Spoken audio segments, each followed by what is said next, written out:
Hearts of Oak could not make you happy, but it's okay. We can understand. Kojo, what are you saying?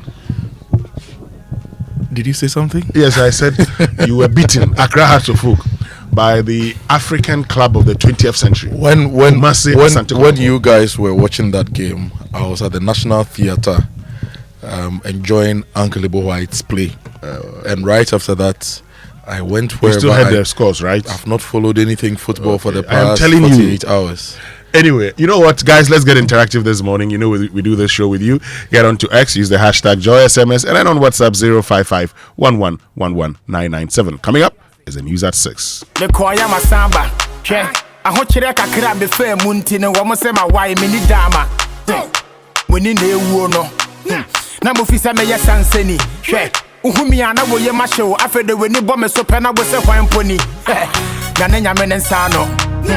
After the woman tutu.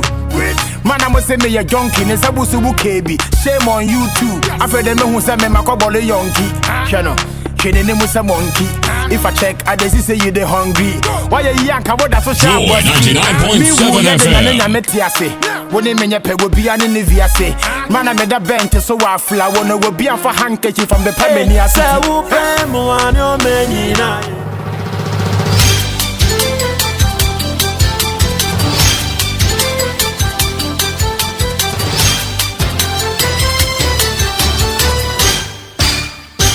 Hello and welcome to Joy News at 6.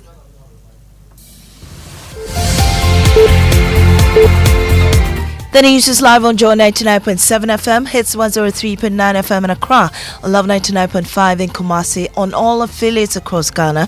You also find us on myjoyonline.com, YouTube, X Spaces, and Facebook. Coming up, Eastern Region Prisons Boss calls for amnesty as in Sawam overcrowding situation reaches crisis point. Those who are condemned. So when they serve 10 years, they are always qualified for the grant of presidential amnesty. So over some period of time now, it has not happened. Well, we have details plus here interventions being made by the Legal Aid Commission. Also coming up, Parliament extends sitting days to tackle key government business, including the mid-year budget review and demonopolizing Ghana's law school ahead of its July recess. Mr. Speaker, the Business Committee brings to the notice of honorable members that in the coming weeks, the House will sit on Mondays and Saturdays, commencing Monday, 7 July 2025. Also, NPP in a race against time to halt EC's shocking U-turn on Ablekuma North election to rerun 19 polling stations on Friday. They are going to court. I am always worried when institutions are caught up in this situation. In business, IMF board to approve disbursement of $370 million for Ghana after it passes the country on the 4th program review. Later today, we've got details on the Joy Business Report. I am Mamiesi Nyamiche Thompson. Stay for details.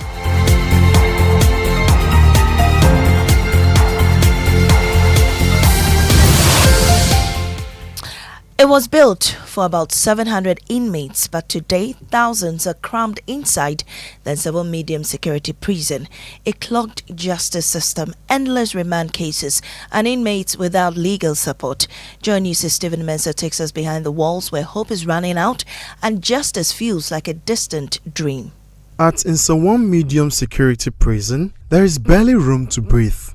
Built to hold 717 inmates, it now holds over 3,750, more than 5 times its capacity. The results? Overcrowding, poor living conditions, and a justice system grinding at a painful pace. I'm a lawyer. I pay my lawyer for my first time, but he's not attending to me. Meet Leonard. He's been on remand for 8 years. No trial, no conviction, and no idea when or if justice would ever be served. My CRD just presented me only 3 times at court. Like my last court that I went was last year, 13th June 2024. Till now, no court, no anything. Leona's story is not unique. It reflects a widespread problem. Hundreds of inmates are stuck in limbo. Representation is a luxury. Eastern Regional Commander of Prisons, DDP Patrick Thomas Siedu, says the facility is at the breaking point. Yeah, hitherto those who are condemned cells. When they serve 10 years, they are always qualified for the grant of presidential amnesty. So over some period of time now, it has not happened. So now you know that we are overstretching the capacity of the facility. It is a challenge feeding because they are being fed on 1 cedi 80 pesos a day. And then this has persisted over a decade. Until reforms come and justice finds its way behind these walls, the crisis would only deepen. Stephen Menson's report for Joy News. Meanwhile, a lifeline may be on the horizon for some of the inmates as volunteer lawyers have committed to taking up their cases. Public defender and member of the Greater Accra Bar, Rita Kunkunti Ali, is working with her colleagues to possibly appeal about 200 cases at Insawan Prison. I think that is important that as lawyers, we commit certain hours to pro bono work, because the society doesn't operate in a vacuum or only for paying clients. There are also those who can't afford. There are also those who don't have a lawyer friend. There are also those who are intimidated by the whole process. So if, as a community of lawyers, we decide that whether the firms or individuals or before you're called to the bar, you're required to complete a certain number of pro bono hours, I think it will change the narrative around how the marginalized see the legal process or even hiring lawyers.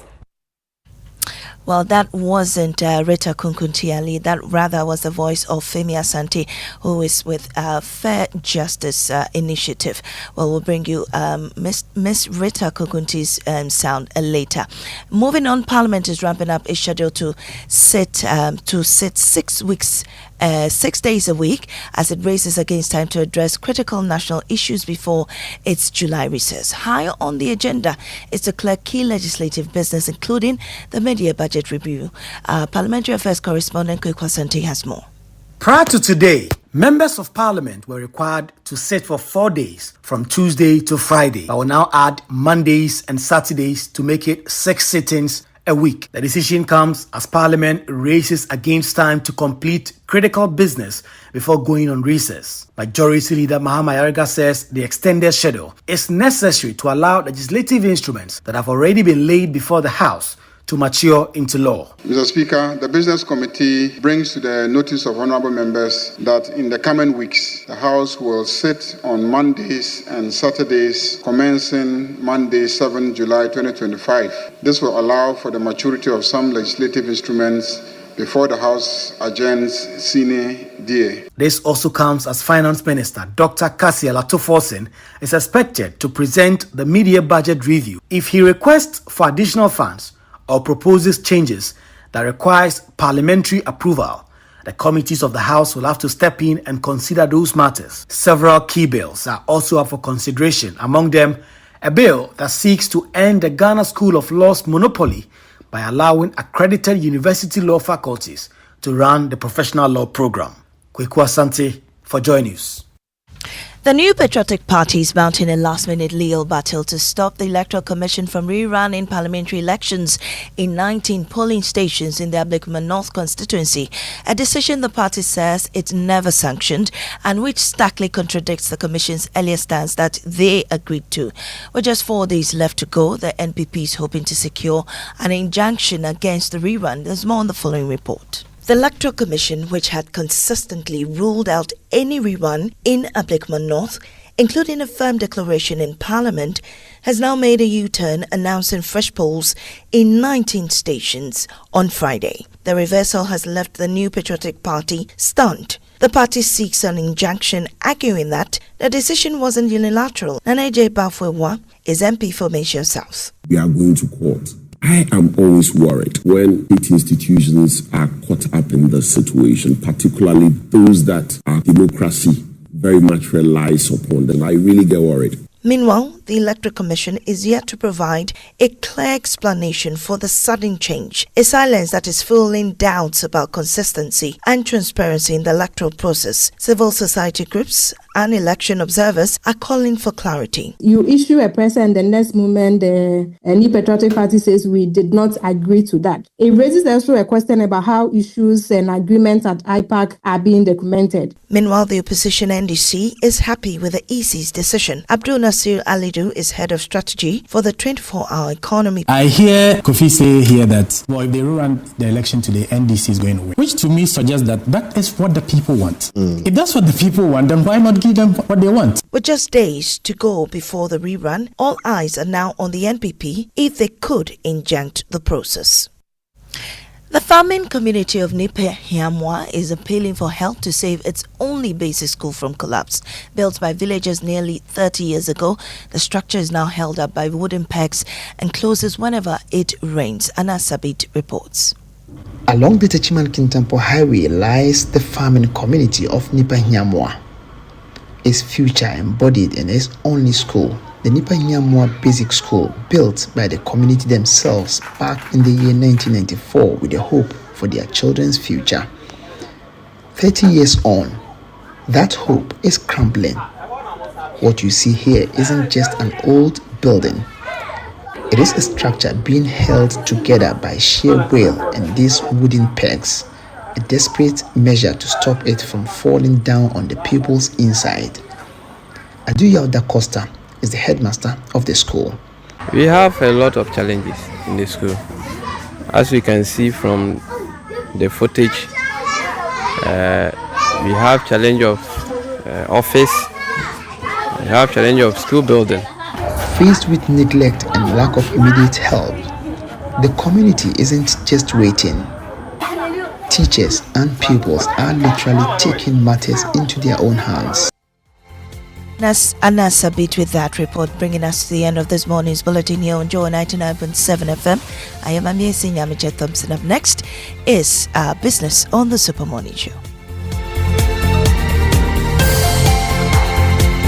Oh, jump on now. Go.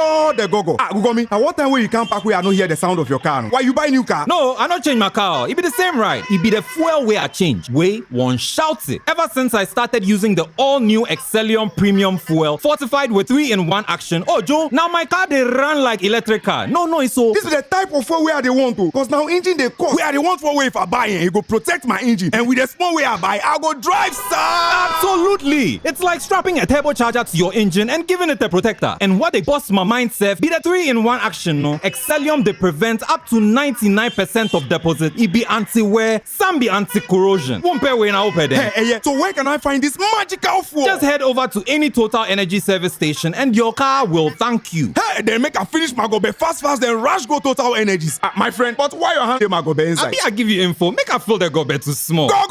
Joe Pana. Excellium is designed to protect your car engine, decrease fuel consumption, and lower CO2 emissions. Don't say fuel, say Excellium. Choose Excellium, choose quality. See, your rich auntie gets more from Absa. Your childhood friend gets more from Absa. Your favorite uncle gets more from Absa. Your roommates gets more from Absa. Digital solutions get more from Absa. Rewards be bring get more from Absa. 5-star treatment get more from Absa. Preferential rates get more from Absa. Easy banking and no ane Absa. Instant loans and no ane Absa. Bank papa party and no ane Absa. MTK account and get more from Absa. Yes! Join thousands of Absa customers enjoying priority treatment, preferential rates, amazing rewards, and seamless digital solutions to help you write the next big chapter of your story. Sign up for an Absa account today and get more. Your story matters. Absa. Reliable, check. Comfort, check. Strong, check. Tough, check. Tried and tested, check. Affordable, check. Comes in so many colors and sizes, check. Suitable for domestic and industrial use, check. Choose quality, choose Syntex Tank. Available nationwide and comes with 7-year warranty. And remember, Syntex Tank is a caring brand too. Syntex Tank, a strong, a tough. Let me share my experience with you at the new Aqua Safari Resorts. When you arrive, you're greeted by warm smiles and introduced to your 24-hour butler who already has your itinerary sorted. Enjoy water sports activities like jet ski rides, kayaking, water sliding, flyboarding, and castanet fishing. You can even have your lunch here on the boat cruise. Let the tour guides take you through the sceneries of the mangrove forest, the friendliness of the animals, while you pet and feed them. We chose to have our breakfast with a beautiful sunrise right in front of our cabin. Visit Aqua Safari Eco Resort in Ghana, bringing you closer to nature.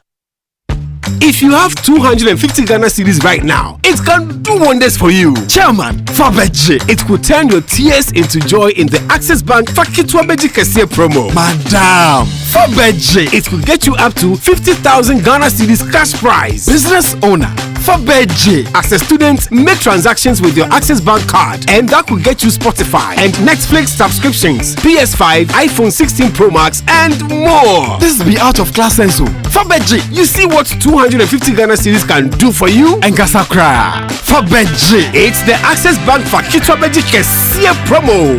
Deposit a minimum of 250 Ghana cedis and its multiples in your new or existing account and be on your way to winning a share of the 580,000 Ghana cedis in cash prizes and other amazing rewards. The more you deposit, the more your chances of winning. Promo runs from now to September 2025. This promo is in partnership with NLA on the Caritas Lottery platform. Terms and conditions apply. Access Bank, more than banking. Your family's health should never be a worry, no matter where you are in the world. Are you a Ghanaian in the diaspora, a foreign resident in Ghana, or a Ghanaian looking for the perfect health insurance plan for yourself or your family in Ghana? Then the Apex Ebusiapa health cover is what you need. A comprehensive health insurance plan to protect your loved ones. From hospital stays to life-saving treatments, we ensure quality healthcare at an affordable cost. Apex Ebusiapa health cover. You don't just send love home, you secure it. Visit Apex Health Insurance at Zion House, Boundary Road, Shashi East Legon, or call 0540-128-256 or 0501-683912. Apex Ebusiapa Health Plan. Global love, local care.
Welcome back, and thank you very much for staying with us here on the Super Morning Show on Joy 99.7 FM. And the 6 a.m. news was brought to us by Absa Bank Ghana Limited. Your story matters. And Total Energies Total, we go the extra mile for you, which means we can bring you the Joy Business Report brought to us by MNC Properties, a member of MNC Group, MNC Properties Choice of Class. Safari Valley Resort, bringing you closer to nature, and Omni Basic Bank, not just another bank. Akbafu. Hey, good morning. Good morning, my brother. How you doing? I'm great. You? As you can see, God is taking care of his children. We're good. Great. Good to hear that. You had a lovely weekend? Yeah, I think I had a good weekend. I'm just trying to think through how my weekend was. I think it was great. Yeah. Fulfilling, yes, it was. Oh, lucky you. But I guess not for some students outside of the country. No. That's actually the problem. Listen to this, Daryl. Imagine not being paid for 24 months. You survive on 20 hours salary, which you will be grateful if you get exactly 20 hours work per week. You lose your job along the line and start to search for another. Not an easy task. As a part-time job seeker, especially an immigrant as such. I currently owe my landlord 7 months of unpaid rent. We had a cordial relationship until I started making promises of receiving money from the government by the end of April, as said by the registrar. Just think about that. You're outside the country studying. Your country promises to send you money. In fact, they've told you, we will pay your fees. Mm-hmm. 1, your country has not paid your fees. 2, the stipends that your country promised you, the country is not paid. And today, you face eviction Not just, you face eviction from your home where you are, your residential facility. The university is also threatening to withdraw you because you've not paid your fees. For some people, they've even been withdrawn from the university. So their stay now is illegal. They have to come back to Ghana. Well, and it's not the case that the government can't pay this, because we are paying free tuition for some students here, right? Yeah. So, I don't know what the bureaucracy is. Exactly the point. And so this morning we'll bring you hear these stories. Why are we doing this to Ghanaian students abroad?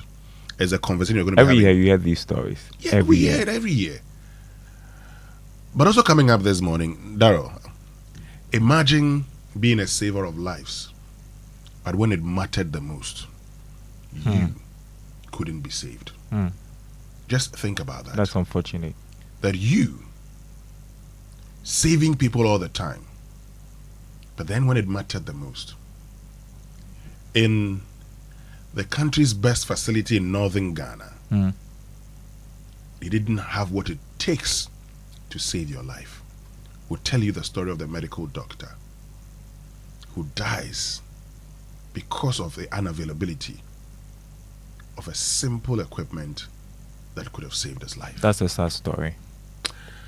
We will get into it here on the Super Morning Show. But of course, I know you would like to do the trumpet for Kumasi Asante. I didn't say that. Oh, but what else? Because I'm a Hearts of Oak fan. Who else gets the trumpet? Darryl, if not Asante Kotoko. Oh boy. Who else gets the trumpet? Look, Kotoko's won the President's Cup. You know what I mean? So Darryl, okay. If you say so. Oh, no. Unwillingly, we do the trumpet for Kumasi Asante Kotoko. Why do you say unwillingly? Because I'm not for it. No.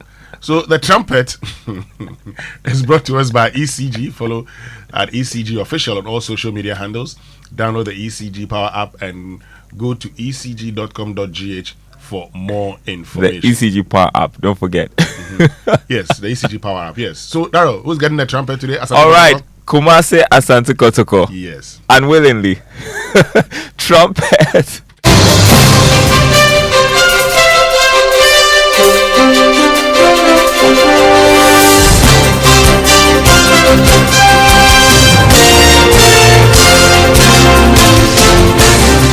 Hi, good morning. Welcome to the Joy Business Report. Coming up this morning, IMF board set to approve a disbursement of $370 million for Ghana after it passes the country in the fourth program review later today. Meanwhile, the IMF has also appointed a senior economist, Dr. Adrian Alter, as incoming resident representative for Ghana, as current head will bow out next month after 3 years of service. Plus, oil marketing companies reduce prices at the pumps. Market leader Star Oil and Allied battle it out in a price war for various petroleum products. Stay with us for details.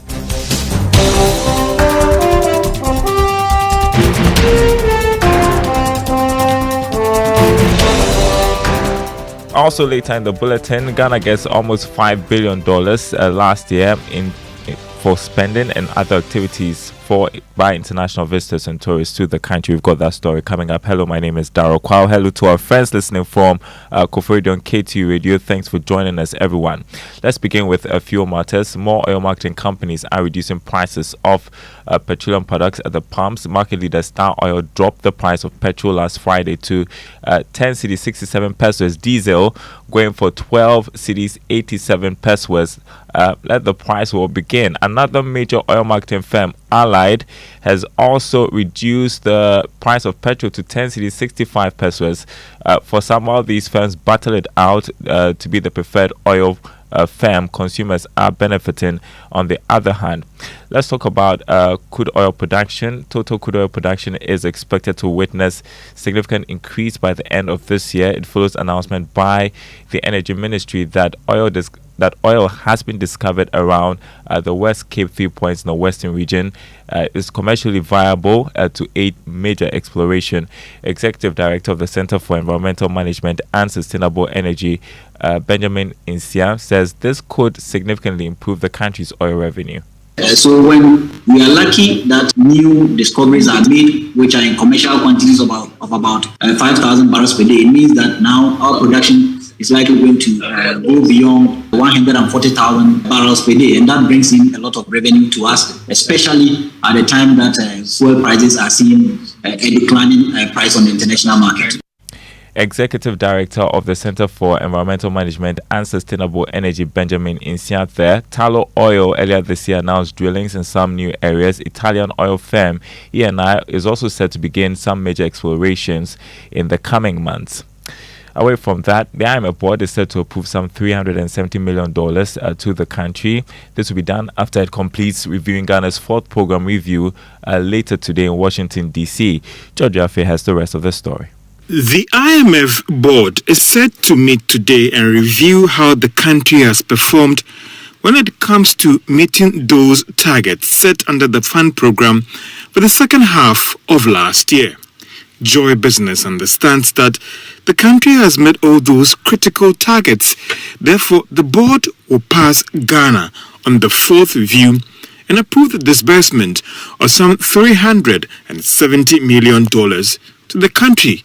That should hit the Bank of Ghana's account before the close of this week. Ghana is also expected to get some $360 million from the World Bank.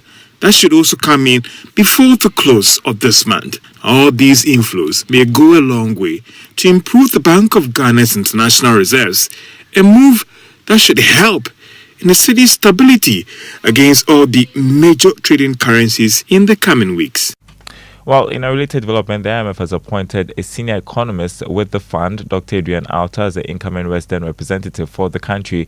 He'll take over from Dr. Leandro Medina, who will be bringing his service to an end next month. Dr. Alta is, however, expected to officially take over from September this year.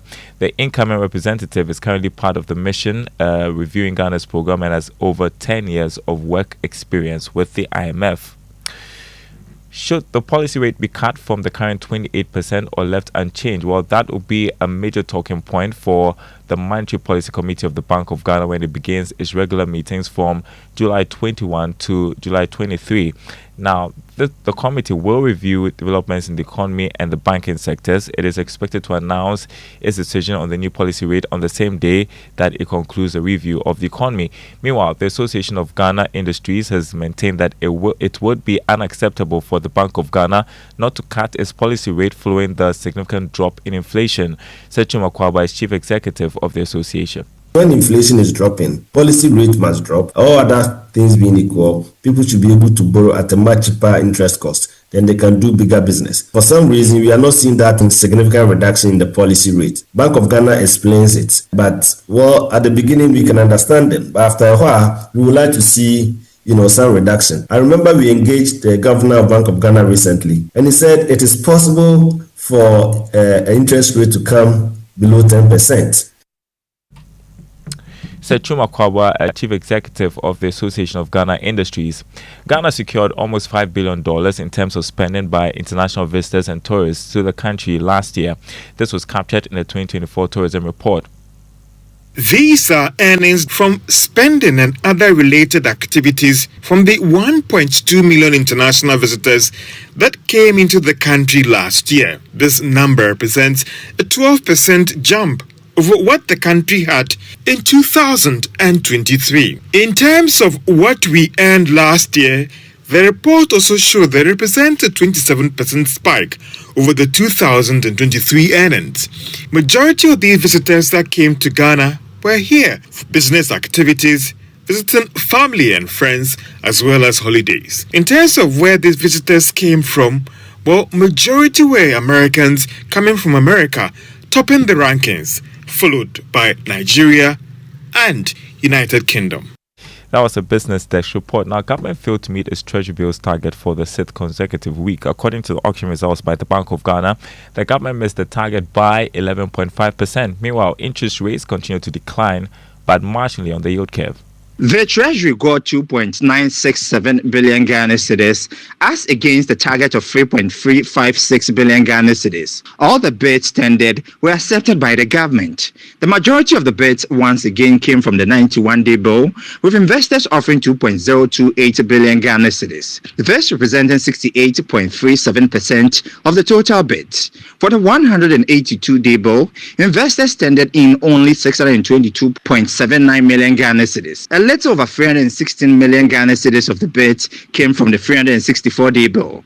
Meanwhile, interest rates continue to decline on the yield curve. The yield on the 91-day bill went down by 14 basis points to 14.56%. VAT of the 182-day bill also declined to 15.01% from the previous weeks of 15.25%. The yield on the 364-day bill also tumbled by 58 basis points to 15.16%. Well, let's turn to the stock market. The share price of MTN Ghana is expected to rise this week. This is due to bids exceeding the market price. Here's Grace Monayan of Data Bank Research with a preview of trading activities. Last week's trading closed on a positive note, driven by price gains in 5 equities. The stocks were Access Bank, MTN Ghana, Republic Bank Ghana, Total Energies and New Gold. Conversely, GCB Bank closed as a sole laggard for the week. Driven by the gains, the Ghana Stock Exchange Composite Index increased by 1.58% weekly, to a year-to-date gain of 29.84%, while the Data Bank Stock Index gained 1.25% weekly, to a year-to-date gain of 31.99%. Weekly turnover surged by 59.6 times to 1.3 billion Ghana cedis, after trading 255 million shares over 22 counters. Guinea's Ghana breweries traded the most last week and accounted for 97.97% of the market turnover. On outlook for this week, we tip the share price of MTN Ghana to rise further due to bids above the market price. For Joy Business Reports, Grace Monayan of Data Bank Research. All right, let's check the markets as we conclude this morning. Crude oil selling at $68 a barrel. Gold went down marginally, trading at $3,312 an ounce. Cocoa lost more than $100, is selling at $8,101 a ton.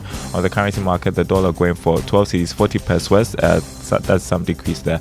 Also, the British pound going for 16 cedis 70 pesos. The euro going for 14 cedis 10 pesos. The commercial banks quoting the dollar at 10 cedis 40 pesos. More news on our website, myjoyonline.com/business. My name is Daryl Carl. Thanks for joining us. Handing you back to the Kumasi Asante Kotoko fan, Westonia, with more of the Super Morning Show. Yes, as in the supporter of the African Club of the 20th century, Asante Kotoko. Oh, my guy, why you must past glories, past glory. Oh, anyway. Oh, why are you saying that, Asante Kotoko? Oh, come on. It was a sweet victory.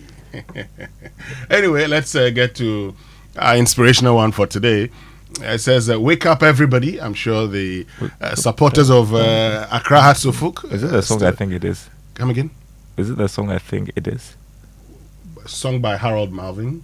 Okay, Harold Melvin and the Blue Notes. Wake up everybody. Well, let's see. Jojo brothers. So okay, let's enjoy it.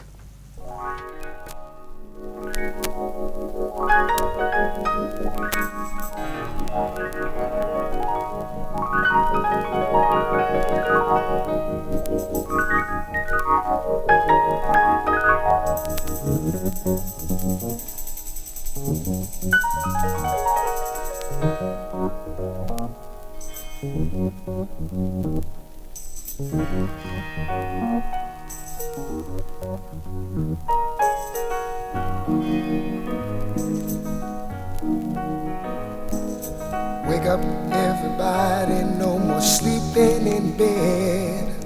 No more back thinking, time for thinking ahead. The world has changed so very much from what it used to be. There's so much hatred, war and poverty.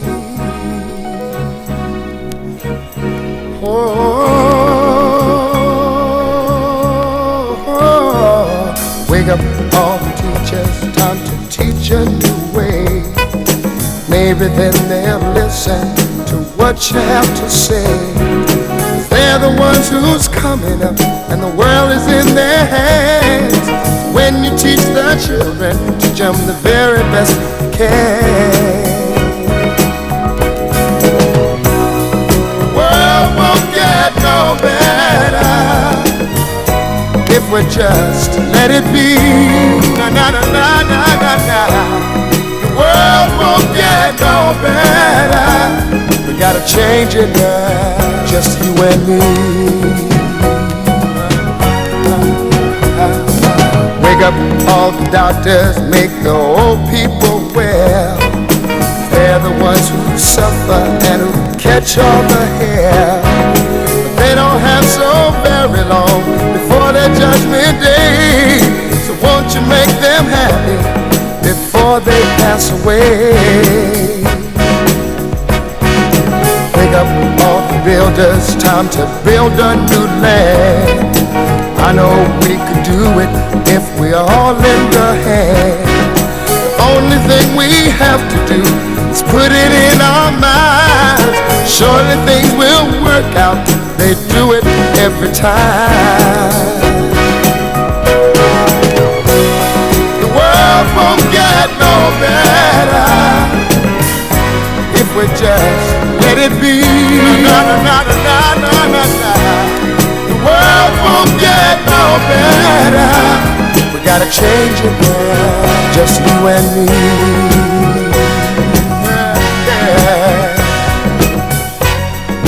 And of course, we have to change the world. We have to make Ghana a better place. It's all about you and me, us. We have a role to play. So what are we doing today? Let's get down to it and make sure we do all that. It's all that are important in ensuring that we have a better country, Ghana. Good morning, Blessed. Good morning.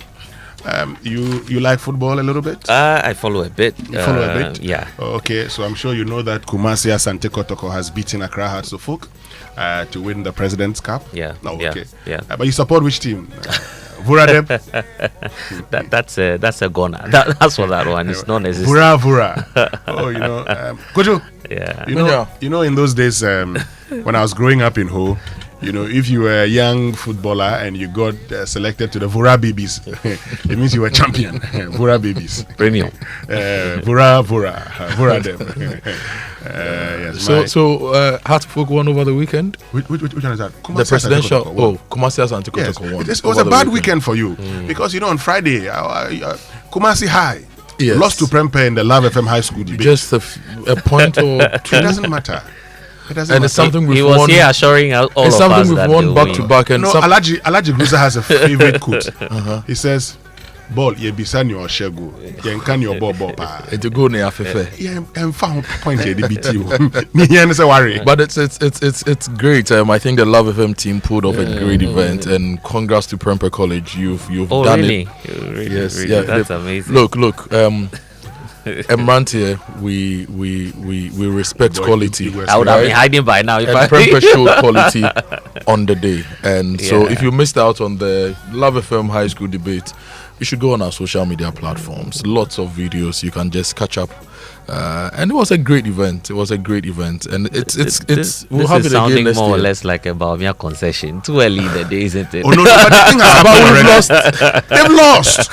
Heart of Oak lost to Kotoko. Kumasi High School lost to. That's all. Yes. Okay. That's all. Yeah. That's all. And if you are a Bayern fan, Bayern 2 lost to PSG with 9 players. Goodness. Anyway, let's get into our Drive Safe campaign. Yes, the Drive Safe campaign is brought to you by Joy News and the Multimedia Group and supported by Toyota Superior Quality. Avoid all distractions, keep both eyes on the road and hands on the steering wheel, be visible, drive with your lights on. That's how you ensure your safe arrival. And this morning, you know, Winston, to be safe on the road must be good enough and safe enough to drive on. And I've noticed problems and challenges on our roads, and this is national. It's not just even in the Greater Accra region, Ashanti region, or the Western region. It's national. For example, yesterday I went to see Uncle Boys play Love on the Ropes, and if you are turning, so if you are coming from the Ridge Runabout to National Theatre, if you are making that left turn, there's a drain cover, the steel cover, that has either been stolen or been removed. And so we've wisely put a stick in that drain and tied a red cloth on the stick to serve as a warning. Now this place is just a minute's drive to the AMA head office. It's just 2 minutes drive from Ghana Highway Authority, right?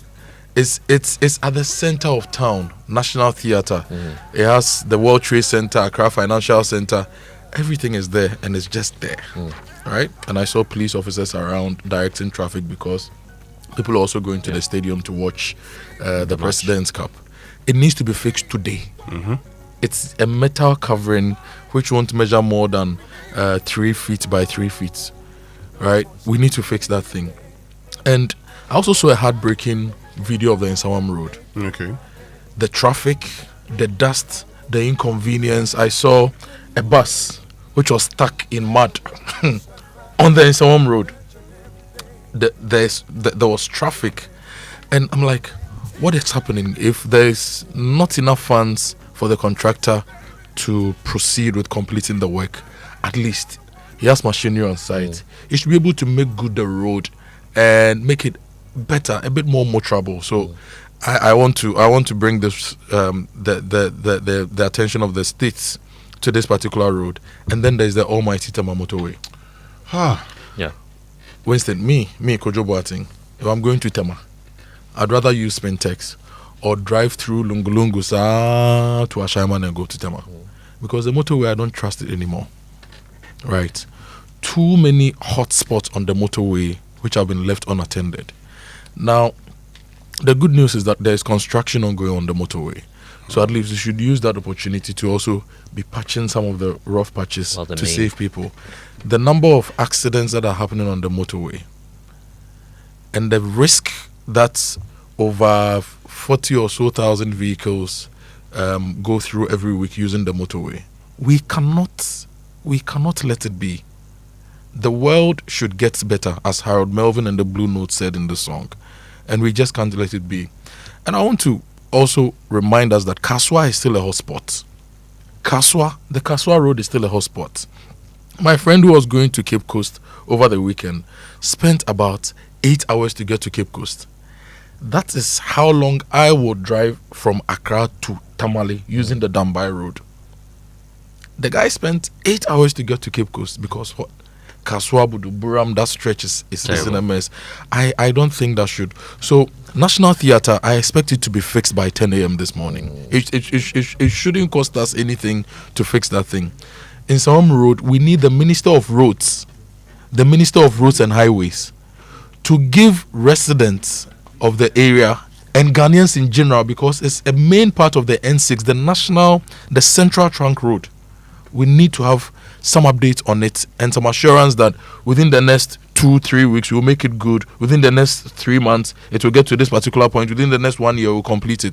We need a sense of direction on that road to enable us plan. The same for the Kaswa Road. And importantly, I want to highlight 2 districts, Garu and Timpani, in the Upper East region. Those 2 districts don't have a single tarred road.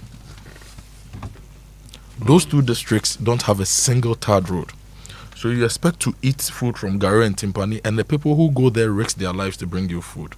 So this morning's Drive Safe, I'm highlighting these roads. Tomorrow, I'll take you to the Eastern Corridor Road and show you how painful it is to drive on that Eastern Corridor Road and how people are losing their lives and their goods on that road. Look, Kojo, I'll talk about the motorway briefly because it's in such a terrible state. Okay, and look, if you even go past the motorway and you're getting to, so for instance, if you're from Community 25, getting into the areas, motorway, I mean, around TT Brothers, in that intersection there. Look, Winston, that place, TT Brothers, and it's been so for years. Exactly. It's been. I use that road a lot, at least. Until recently, I used to use that road like 2 or 3 times every week. That TT Brothers spots. And you see, my challenge is that a lot of the economic activity that puts money in our coffers as a state revolves around that area. What would it take to fix that place and make it a bit more motorable? Exactly. What would it take? So look, Kojo, let's do this. Let's hear from those who live around these areas, those who use these roads that you've talked about. Yeah. Get onto WhatsApp 055 Send us a voice note. 997. Videos. Yeah. Send us a voice note. Maybe you can send us a video. You could park and send us a video or send us a message. We want to know the state of the road. We want to know your experience using the road. I mean, we've talked about it. You know, sometimes people don't understand when they say, "Oh, I am here. Come." You don't want to go because I to be very honest, I was supposed to go for a program at some part. These days, if I have to go to my hometown, you want to drive, but fuel costs, vehicle issues, you'd have to fly into Takrady, dust, go and get a vehicle from somebody before you can go to your village. I mean, you'd have to call on your friends to drive you to your village because we're just not investing. And I've seen this. Look, if we say we want to construct all our roads, we can do it. We can do it. We are saying the Ghanaian population says we will pay if you construct good roads. Who is the Minister of Roads? Governs Kwame Abuja. Architect governs Kwame Abuja. You are not somebody who is outside the built environment. You're a built environment person. You know project management. You know infrastructure delivery. In fact, since you became Minister of Roads, you've taught the country to inspect roads. Can you give us a status of the roads you went to inspect and your plans for all these roads? These are roads scattered across the country and people need to move before they make money. And Obuada, can you give us an update on all the roads you've gone to inspect and your plans to fix them? At least give us timelines. Kojo, it's a conversation we must have. So let's get interactive. Join us on WhatsApp 055 1111 997. Share your thoughts. You could do that via voice note, video, text message. We'll share it with the rest of the world. It means we can now learn how to say it right. And it's brought to us by Kingdom Books. At Kingdom, quality and affordability are their hallmarks. And Societe Generale Bank Ghana, the future is you. Something must be done. Okay, Kojo Boateng is, laughing already. So let's look at today's word. What are we learning today? Stadiums or stadia? We'll give it a try. Stadiums or stadia? Stadiums or stadia. Lezet, you want to give it a try? I think both will be correct. Stadia used to be the convention, but the understanding is, well, it's not wrong if you say stadiums. Okay, how about you, Kojo? My blessed has answered. Why are you asking? You too. It's like you are in class. In class. Sir, he has said it. He has said yours. Sir, he has said mine. So stadiums, you're right. Yes. Stadiums, stadia, both are correct. The original rule was that if you borrowed a word from a certain language, you'd use it as used in that language. So stadium, then the plural becomes stadia. But that has changed now because the feeling is that, okay, you can actually adopt it to suit your own ways. And so today, stadiums is more commonly used than stadia. But if you used both, they would be correct. But there's just some discomfort for me using the word stadiums. Actually, because you more with the stadia, sounds. You see, there's quite okay with me. There's something in English when it comes to the prescriptive grammar. So the traditional grammar. So we talk about the traditional grammar, the school grammar. It is this. End of story. You say this. So traditional grammar, for instance, will tell you don't end a sentence with a preposition. You see? But you see when you engage in a conversation, so where are you going to? Traditionally, that's a problem. But of course, we'll talk about all of that another time. Yes. We'll talk about that another time. So it is stadia and stadiums. Yes, you can say both are correct. Both are correct. You can say stadiums. Yeah. Both accepted by the British. Yeah, they accepted. But in America for them, a lot of people actually say stadiums more these days than stadia. So Accra House of Folk lost to Asante Kotoko at the Accra Sports Stadium. Yes. But the Accra Sports Stadium is not in a good shape. The same as the Kumasi Sports Stadium. So stadia in Ghana need rehabilitation. You are correct. But the minister has not given us money for the stadiums. Use one. So if you want to use stadiums or stadia, use just that one. It's a town in Ghana. Anyway, let's get into the newspaper review. It's brought to us by Syntex Tanker, you're stronger, you're tough. And Access Bank more than banking. And then Kel Chaco toothpaste, happy, smile. So I think in just about a few days, the NPP will be going for their national delegates conference, but the presidential race is already heating up. The Daily Guide is talking about that. Brian Achampon's popularity surges, but then the bigger story is about Ken Ejapon leading NPP flag bearership race with 51.4%. That's not the outcome or the verdict of the process. It's actually according to a survey. So it appears that over the last few days, a lot of people have been polling, doing their own internal checks as to what the delegates might decide. And this is one of them, aside that of the Global Info Analytics. So this is another survey which is pitching Ken Ejapong at 51.4% as opposed to Global Info Analytics 20 plus percentage points.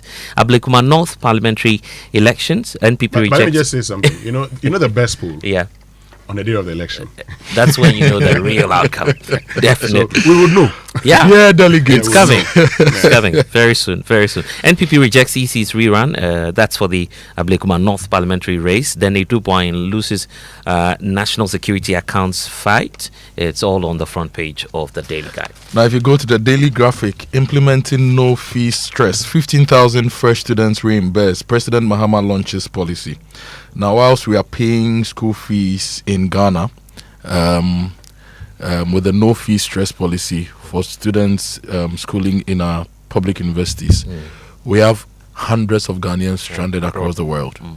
Hundreds of them. I've seen emails sent to some of these students in the UK, in the US. Basically, they are telling you co-chrome because you have an obligation to study in this country and pay for your studies and your accommodation and everything, and you are not paying. And these people were given the assurance by their government that they will use our taxpayers' money to take care of them. Why do we do things and not plan appropriately and plan our cash flow and plan like we need to manage everything like a project? So why do you take your children of Ghana abroad to go and study? Right? And you leave them stranded. Who does that? Can you imagine? Who does that? We'll share these stories with you later. No fee stress has been launched. I want to hear from the Minister of Education. I want to hear from Ato Forsen, because Ato Forsen is now controlling the national purse. What are we going to do to assist these? And there's a scholarship secretariat. What are you doing for these students? Are you even writing to their schools to explain the financial challenges we have as a state and assure them that, look, let these students be, we'll reorganize and pay you? What are you doing? In fact, I'm learning that there are some universities in the UK that would not accept Ghanaian students on Ghana scholarship because of the same thing you're talking about. So the debt levels are just so that's the lead story. 15,000 fresh students reimbursed. But this morning we want to hear from the Ministry of Education, Ministry of Finance, even the presidency. Tell us what you are doing about our brothers and sisters who are stranded abroad. Now, other stories. This one is a good one. A Ban Akuma oil block declared commercially viable. So, Winston, you are going to get more oil revenues and more oil. And we are going to become a proper net exporter of oil. 24-hour initiative competitive tool. This is Henry Osei Akoto. And Zoom Lion sets foot in Kenya. Okay, the Ghanaian publisher is also talking about that Zoom Lion story. The fact that the MD Joseph Siao Japan has secured some deals, major ones, of course, in Kenya. It comes with a picture of him and some other investors there in Kenya. Then there's the talk about U.S. investor Rudy Moyes, who's back in Ghana for business. So that's also on the front page of the Ghanaian publisher. Reku Brobe accusing me falsely on ECG losses. Guess who's speaking? The minority leader, Osahin Afenyuma. Now the news center, Obasanjo to ECOWAS, reform or become irrelevant. This is a good call by Obasanjo. ECOWAS should reform or become irrelevant. Mahama government to complete the National Cathedral. Winston, you know what it's going to be when we complete it? Yes, some NCCCC. Yes. Cultural Convention Center. Yeah. I'll give you details about that. Now, there's this alarming story. 42 new HIV infections recorded daily in Ghana. 42 new HIV infections recorded daily in Ghana. Multiple taxes kick in on insurance, real estate, plastics, informal sector, etc. Elvis Darko has the details in the news center. Baba Sam petitions CJ over judicial abuse in custody case. And there's a photo of Alexander Kofi Mensah Mold, the CEO of the Millennium Development Authority. The story says, MIDA to drive Grow 24 with proven MCC models. So the custodian also has the story on Baba Sam petitioning the acting CJ, page 2 of the custodian, over judicial bias, and it comes to the picture of the acting Chief Justice, Bafo Boni. Then Ghana-India ties deepen. Minority Lord's Prime Minister Modi's historic visit comes with a picture of Alexander Fenyumakin there, dressed like the Osajifo himself. What's the Indian Prime Minister's name? Modi. Prime Minister Modi. You know, it sounds like Modi. Sounds more like an FN name. Everyone knows I'm a guy Modi.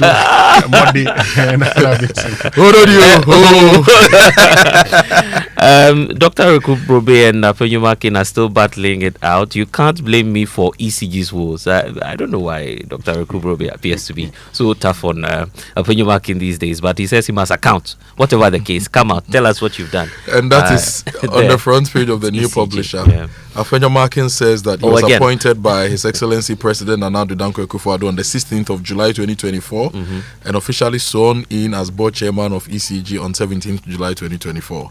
So he was only board chair for about, let's say, for 6 months. Yeah. So he says, no, I don't have to account. Yes, the legacy issues. Send it elsewhere. Please say I am not among. So that story is on the front page of the new publisher. Parliament is also to sit on Mondays and Saturdays to be able to deal with all their legislative issues before they adjourn on the 12th of July 2025.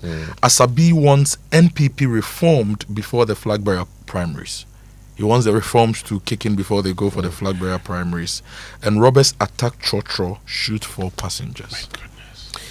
It appears the CD bond will be back in September because the finance minister appears to have some plans for that. So it's here on the Economy Times. Ghana plans resumption of issuing CD bond from September. So that's the major story on the front page of the Economy Times. Government to receive $370 million from IMF. And then there's the talk about some analysts and experts predicting a single-digit inflation by Q3 amid stress from utility price hikes. So these are some of the stories on the Economy Times. Now, if you check the Today newspaper, Blackwell replies U.S. Senator. That this particular story trended over the weekend the last part of last week into the weekend, calls for removal of EC boss and deputies increase. This story has a photo of Kofi Bento, and we are told that there is the largest iron ore concentrator has been inaugurated in Liberia. This is good news. It means that within the sub-region we are going to get a lot of that particular material. Now, if you go to the BNFT front page, Zoomlion deepens African expansion with strategic partnership in Kenya. On bonds, $1.17 billion in Eurobond coupons paid since debt deal. So this is also on the front page of the BNFT. And AFDV, government signed landmark deal to develop the Volta Economic Corridor. Let's get into our online news review. It's brought to us by Zenith Bank. Zenith Bank, in your best interest. And get paid smarter with Zenith Bank Pay. Running a business, make receiving payments fast, easy, and stress-free with Zenith Merchant Pay. The similar solution for SMEs and corporates. With Zenith Merchant Pay, you can now receive payments via mobile money, a QR code, bank transfer, just by dialing *966#. Zenith Bank's USSD, all in real time. So enjoy instant pay alerts, quick settlements, and also easy reconciliation. There's no delay, no stress at all. So just sign up for the Zenith Merchant Pay today at any Zenith Bank branch near you, or enjoy fast, secure, instant payments anywhere across Ghana. Zenith Bank is working in your interest. And My Joy Online, Dr. John appeared to lead clemency petition for Atuasian on justice and human rights grounds. NPP Minority Caucus marches to Ioko over Hanan's punitive detention. Engineer jailed for 150,000 Ghana cedi tipper truck fraud, and rising phenomenon of academic title fraud. Vice Chancellors back GTech to pay system of all on-end titles in PhD. Now, 2 people have been rescued after an early morning trailer crash in the Asante Achim Central area, and senior high school girl shot dead at Bimbila Fire Festival celebration. Winston, permit me to comment on this senior high school girl story. I have seen that these days, traditional events, even regular funerals of regular people, you see people holding all sorts of no, this is not your old master. Now you're seeing AK-47s and all sorts of advanced weapons being fired at funerals, traditional events, festivals and all that. How did those weapons get into the country?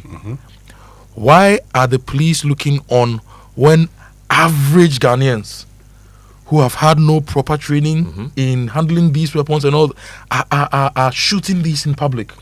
I saw it in fact, Kofi Adamawani's thing. Right? It caught the nation. Everybody saw what happened to the young man. And we've seen people losing their lives because of these things. What are the security agencies doing about this?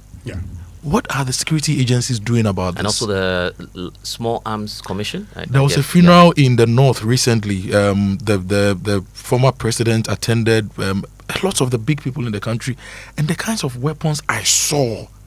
And it wasn't like one person, it was like a whole troop. What is happening? Kojo, you know what? We'll talk about this when we return after the BBC News, because it's time for the BBC News now, and it's brought to us by Fidelity Bank. Fidelity Bank, believe with us. Business Daily is in 30 minutes. With a flurry of recent trade agreements announced around the world and plenty more discussions ongoing, we take a look at the art of the trade deal. Next, the interview. This is the BBC World Service, the world's radio station.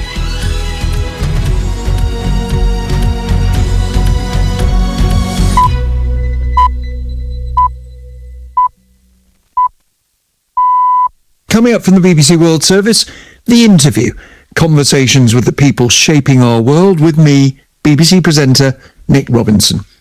For this episode of the interview, I speak to the British Prime Minister, Sir Keir Starmer. He's just marked 1 year in office, a year that has been dominated by international events, from the re-election of Donald Trump as US President to the dangerous escalation of hostilities in the Middle East. While he may have gained plaudits for his performance on the world stage, he's had to defend himself against critics at home who say he's neglected UK politics. I am totally focused on what's happening here in the United Kingdom, keeping people safe but also improving their lives. So lower prices for food in the supermarket because we've got the deal with the EU. That is a good thing for millions of people across the country. Getting a trade deal with the US is a really good thing for everybody involved in car manufacturing. That is in the national interest. Keir Starmer. More on the interview after the news. This is Danielle Yawowiecka with the BBC News. Hello. An Australian woman who fed her relatives a beef Wellington laced with poisonous mushrooms has been found guilty of 3 counts of murder and 1 of attempted murder. Erin Patterson invited family members to her house 2 years ago under the false pretense she'd been diagnosed with cancer. Shaima Halil is at the court in Morwell in Victoria State. Erin Patterson had argued it was all a terrible accident. She said she loved her in-laws and had no reason to kill them. But after listening to more than 2 months of evidence, the jury didn't believe her. She told the court she wanted the lunch to be special, but what she served was beef Wellington cooked with deathcap mushrooms, deadly fungi which prosecutors said she'd sought out and picked to use as a murder weapon. Her 4 guests soon fell seriously ill. Within days, 3 were dead. And in the days that followed, she tried to cover her tracks, dumping a dehydrator she used to prepare the mushrooms and keeping quiet as her relatives lay dying. Officials in central Texas have warned the number of deaths caused by Friday's disastrous flash floods is certain to keep rising. More than 80 people are known to have been killed so far. Dozens remain missing, including 10 girls from a summer camp. Gary O'Donoghue reports. State officials insist they will continue the search until everyone is found, but hopes of locating any of the missing still alive from the deluge in the early hours of Friday are vanishingly small. Meanwhile, questions have been raised about the forecast given ahead of the flood and whether staff cuts at the National Weather Service could have hampered early warnings, something dismissed by the Trump administration as fake news. Indirect talks between Hamas and Israel will continue today on a potential ceasefire and the release of hostages from Gaza. A Palestinian official told the BBC there had been no major steps forward in Sunday night's talks. The details from Ione Wells in Jerusalem. So far, there has been no significant breakthrough. Israel is under strict instructions from Benjamin Netanyahu, according to him, to agree a deal based on the conditions that Israel has already agreed to. So it doesn't sound at the moment like Israel is that open to budging the terms that they've already set out. The big question ahead of this meeting with Prime Minister Benjamin Netanyahu and President Donald Trump will be whether or not President Trump can persuade Netanyahu to commit to ending the war, something which he has so far ruled out. Israel has carried out a wave of airstrikes on multiple Houthi targets in Yemen. The Israeli military said the ports of Hodeidah, Ras Isa and Saif were used to transfer weapons to carry out attacks on Israel and global shipping. A power station and a ship hijacked by the Houthis 2 years ago were also attacked. 2 missiles were reportedly fired from Yemen in response, but their impact is unclear. You're listening to the World News from the BBC. A fire has ripped through an apartment block in Ho Chi Minh City in Vietnam, killing at least 8 people. Local media say residents tried desperately to put out the flames with extinguishers before the emergency services arrived. A campaign group says a British teenager who was jailed in Dubai for having sex with a 17-year-old girl has been released. The group detained in Dubai says Marcus Fakana is now back home in the UK after receiving a royal pardon. Mr. Fakana was 18 when he was sentenced to a year in prison last December after having a consensual relationship with the girl while on holiday. King Charles has marked the 20th anniversary of the 7th of July bombings in London by urging people to remember the extraordinary courage and compassion that emerged in response to the attacks. More than 50 people were killed and hundreds more injured when 4 Islamic extremist suicide bombers targeted the city's transport system during the morning rush hour. The head of the Metropolitan Police, Mark Rowley, says counter-terrorism policing in Britain has developed since the attacks 2 decades ago. From time to time you'll see statistics and reports about the number of attacks being stopped and the work that's being done. That's a testament to everything that's gone before, the efforts of all those who were involved on that day, also preventing many other attacks. That all feeds through to today having one of the strongest and most effective preventative approaches you could possibly have. Turkey's defence ministry says 8 soldiers have died after inhaling methane gas during an operation in northern Iraq. The troops were searching a mountain cave for the remains of an officer who was killed 3 years ago during clashes with Kurdish forces. Poland has introduced dozens of temporary new controls on its borders with Germany and Lithuania, saying they're needed to curb illegal migration. Warsaw has been under pressure from the opposition to act after Berlin brought in its own restrictions at the border. And that's the latest BBC World News.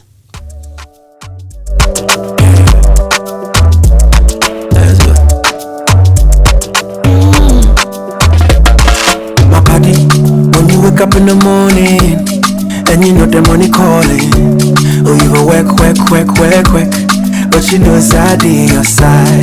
If I believe with us, if I hold my hand and believe, cause you know it's out on your side. And when you dream, no say I live for you. And when you hustle every day, anywhere I go, anything you do, I live for you. Anywhere, if I believe I live your side, fidelity. If I believe with us, fidelity. If I know I live your side, fidelity.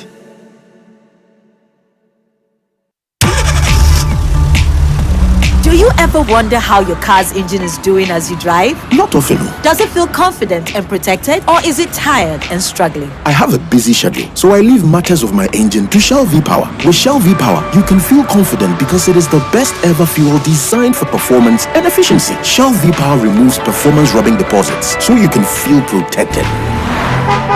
Fill up with Shell V-Power at a Shell service station near you. Feel confidence, feel protection, and feel performance over and over again with Shell V-Power. Fuel the feeling with Shell V-Power. Go well. Yeah! She was saying, get a Pepsodent charcoal toothpaste. You need to note that Imani's position is not recent. We've been sounding the warning about the EC for about 10 years, and specifically about this EC. So if you say I should frame it, this is how I look at it from a point of view of an analyst who has been looking at this institution. I have taken them to court and won. They refused to implement it. We have taken them to Shraj. We have challenged them on the figures. We've been ridiculed, etc. We've maintained our position. Today, people are seeing what we are talking about. The politicians haven't changed. The political parties haven't changed. And you can expect that they will fight for what, for whatever is worth. There is a history, as an EC and things we've been saying. Here, you have a situation where you have what is called catastrophic failure. Catastrophic failure is where I give you every resource you need to do something for me, which is simple enough for you to be able to do with your competence and the resources I've given you, and you fail totally. That's what we've gotten. When you have catastrophic failure, it is either an unwillingness to do the job or incompetence to do so. And I said, okay, you said so. He said, this EC is not fit for purpose. They are either unwilling to do the job or incompetent. I think they are incompetent. They have shown it over and over again. What it is really is that the EC has played in the hands of the NDC. As to what they want to do to them, only God knows. But they have played it into their hands. Because something, you can, as a state institution, nothing stops you from leading a negotiated settlement. Nothing stops you from calling the parties prior to the meeting, even reaching out to them, right, separately before the meeting. Politics is about consensus building. It's about negotiations. It's about always rising above, those very respectfully below and showing leadership. For me, I think the inconsistencies from the Electoral Commission is not helping matters. The alternative arrangement we are using with the scanned copies, these are not based on any law or rules or protocol. It's based on building consensus with the parties. And from the Electoral Commission, there was some consensus to recollect this. But if you are not able to build consensus, then it means that something. Remember, the High Court actually ordered the Electoral Commission to go back and recollect the applicable North elections. So if you are not able to build consensus, then it means that you have to go back to the same court for direction instead of coming back to say that we need to go and rerun the elections. For decades, we have helped businesses connect with their trade partners all over the globe. From Ghana to Burkina Faso, Côte d'Ivoire, Benin, Togo, Senegal, China, Morocco, France, Netherlands, and many other countries. We have made it possible to bring Ghana to the world. We have brought small and medium businesses closer to their customers across the regions in Ghana with our SME support facilities. We have brought relief and smiles to the faces of families with our employee personal loans. With our cutting-edge technology and digital support, we take the burden of complex thinking off you, making life simple. That is who we are, as close as a partner. Bank of Africa. We are indeed the African bank with the global reach.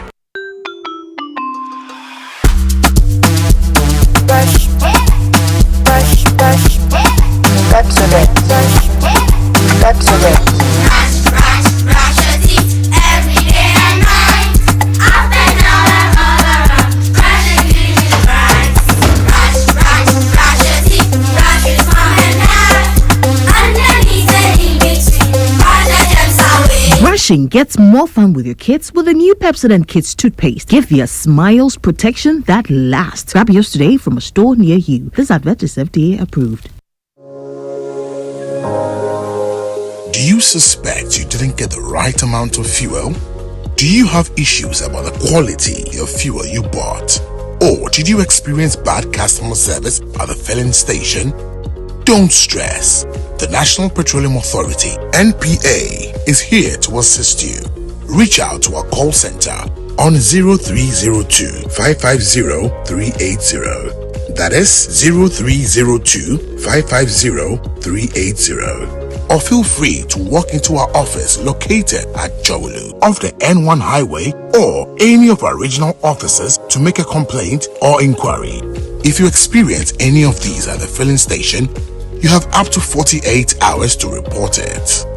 NPA, where customer care meets excellence. After a long flight, Safari Homes gives you the peace to unwind. A short drive from the airport, convenient for all. For nature lovers, Safari Valley Resort is a hidden gem, surrounded by lush greenery and luxury amenities. A place where you can truly escape. Now for water adventure, Aqua Safari Resort has it all. Jet skis, canoe rides, kayaking, and a visit to the estuary. And for more excitement, Safari Eco Park is the perfect place to get closer to some amazing animals. Visit Safari World in Ghana, together bringing you closer to nature. Dear business owner, congrats on not giving up on your business. You deserve a medal, and your business deserves to be taken to the next level. In fact, it's about time you run a Zenith Bank SME account so you and your business can enjoy the perks of the Zenith SME business card. Oga and Oga Madam status. The Zenith SME Business Card is a Visa debit card for making secure payments for goods and services. Enjoy great benefits such as free customized digital SME training, free marketing toolkits, access to Visa practical skills training, and more. Unlock the potential of your business today. Visit any Zenith Bank branch nationwide and sign up for the Zenith SME Business Card, the ultimate payment solution for SMEs. For more information, visit www.zenithbank.com.gh or call 0302 680-884 or 0307-086-370. Zenith Bank, in your best interests. Yeah. It's rough for the money about come on my way. Go. Obi Antony Coalition. Wait. Obi Antony Coalition. Yeah, be Obi Antony Coalition. What else? God, Obi Antony Coalition. Wait. Obi Antony Coalition. Obi Antony Coalition. God. Memma woni pe bi ambu abonfia ahopo pro mo yenye na buhuntia oya wotam for jado manimia yambu amu amunsi na bumpe sa wo femo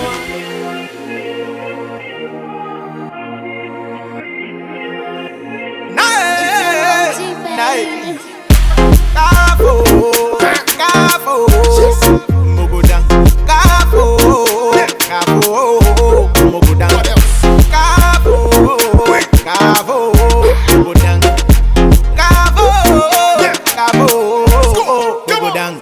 Them say you know what you do where you do them trouble.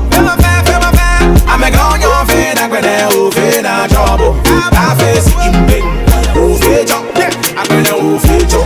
I face him bing, oh feature. I'm gonna oh feature. Them say you know what you do where you do them trouble. I'm a gone your fan, I'm gonna open a trouble. I face him bing, oh feature. I'm gonna oh feature.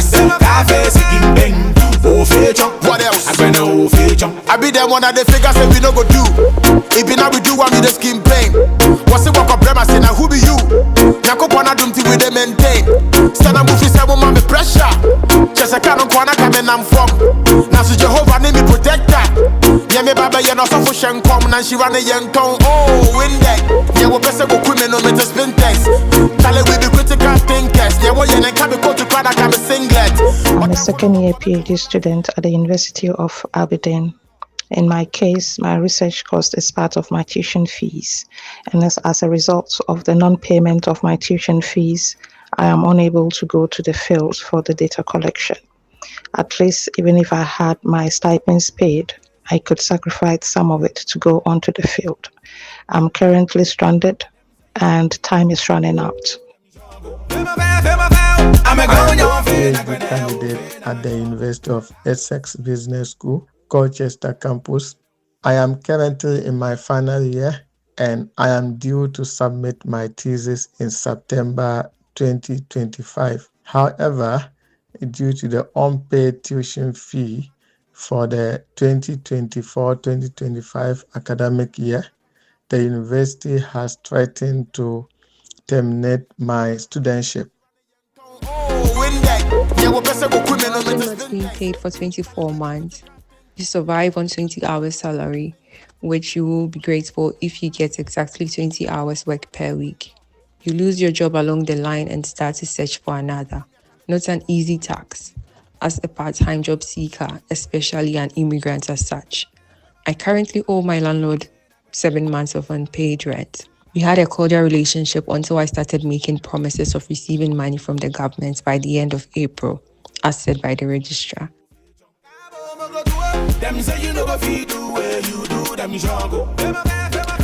And these are the sad stories of Ghanaian students abroad. Now, they left this country in pursuit of higher education. Unfortunately, some have had to return with nothing, no degree. Reason, the country failed to pay their fees. So why did we send them out in the first place? And today, we are reimbursing students who have paid their school fees in the name of no stress fee payment. Again, we ask, why? Where lies our priority as a country? It's a conversation we're going to be having here on the Super Morning Show this morning. And as always, you know, we do these with you. Get on to X, use the hashtag JoySMS, and then on WhatsApp, 055-1111-997. Kojo. You know, I love the fact that we have the no fee stress policy. I love that fact that we have decided that our taxpayers' money, the wealth of the country, will be spent such that every child who has passed their exams and gained admission to the university would get some support and parents will get some relief. I love it. I also like the fact that we have a scholarship secretariat that awards scholarships for people to study. Sometimes some of them are given scholarships locally, some of them go abroad. And you know, it's not just the scholarship secretariat. You know, other institutions also have scholarships. Yes. And we are told GNPC Foundation scholarship. A lot of them. And we are told of arrears with these scholarships.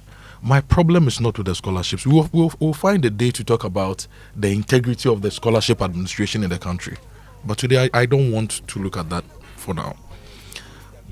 My problem today is how difficult it is to live abroad without support, right?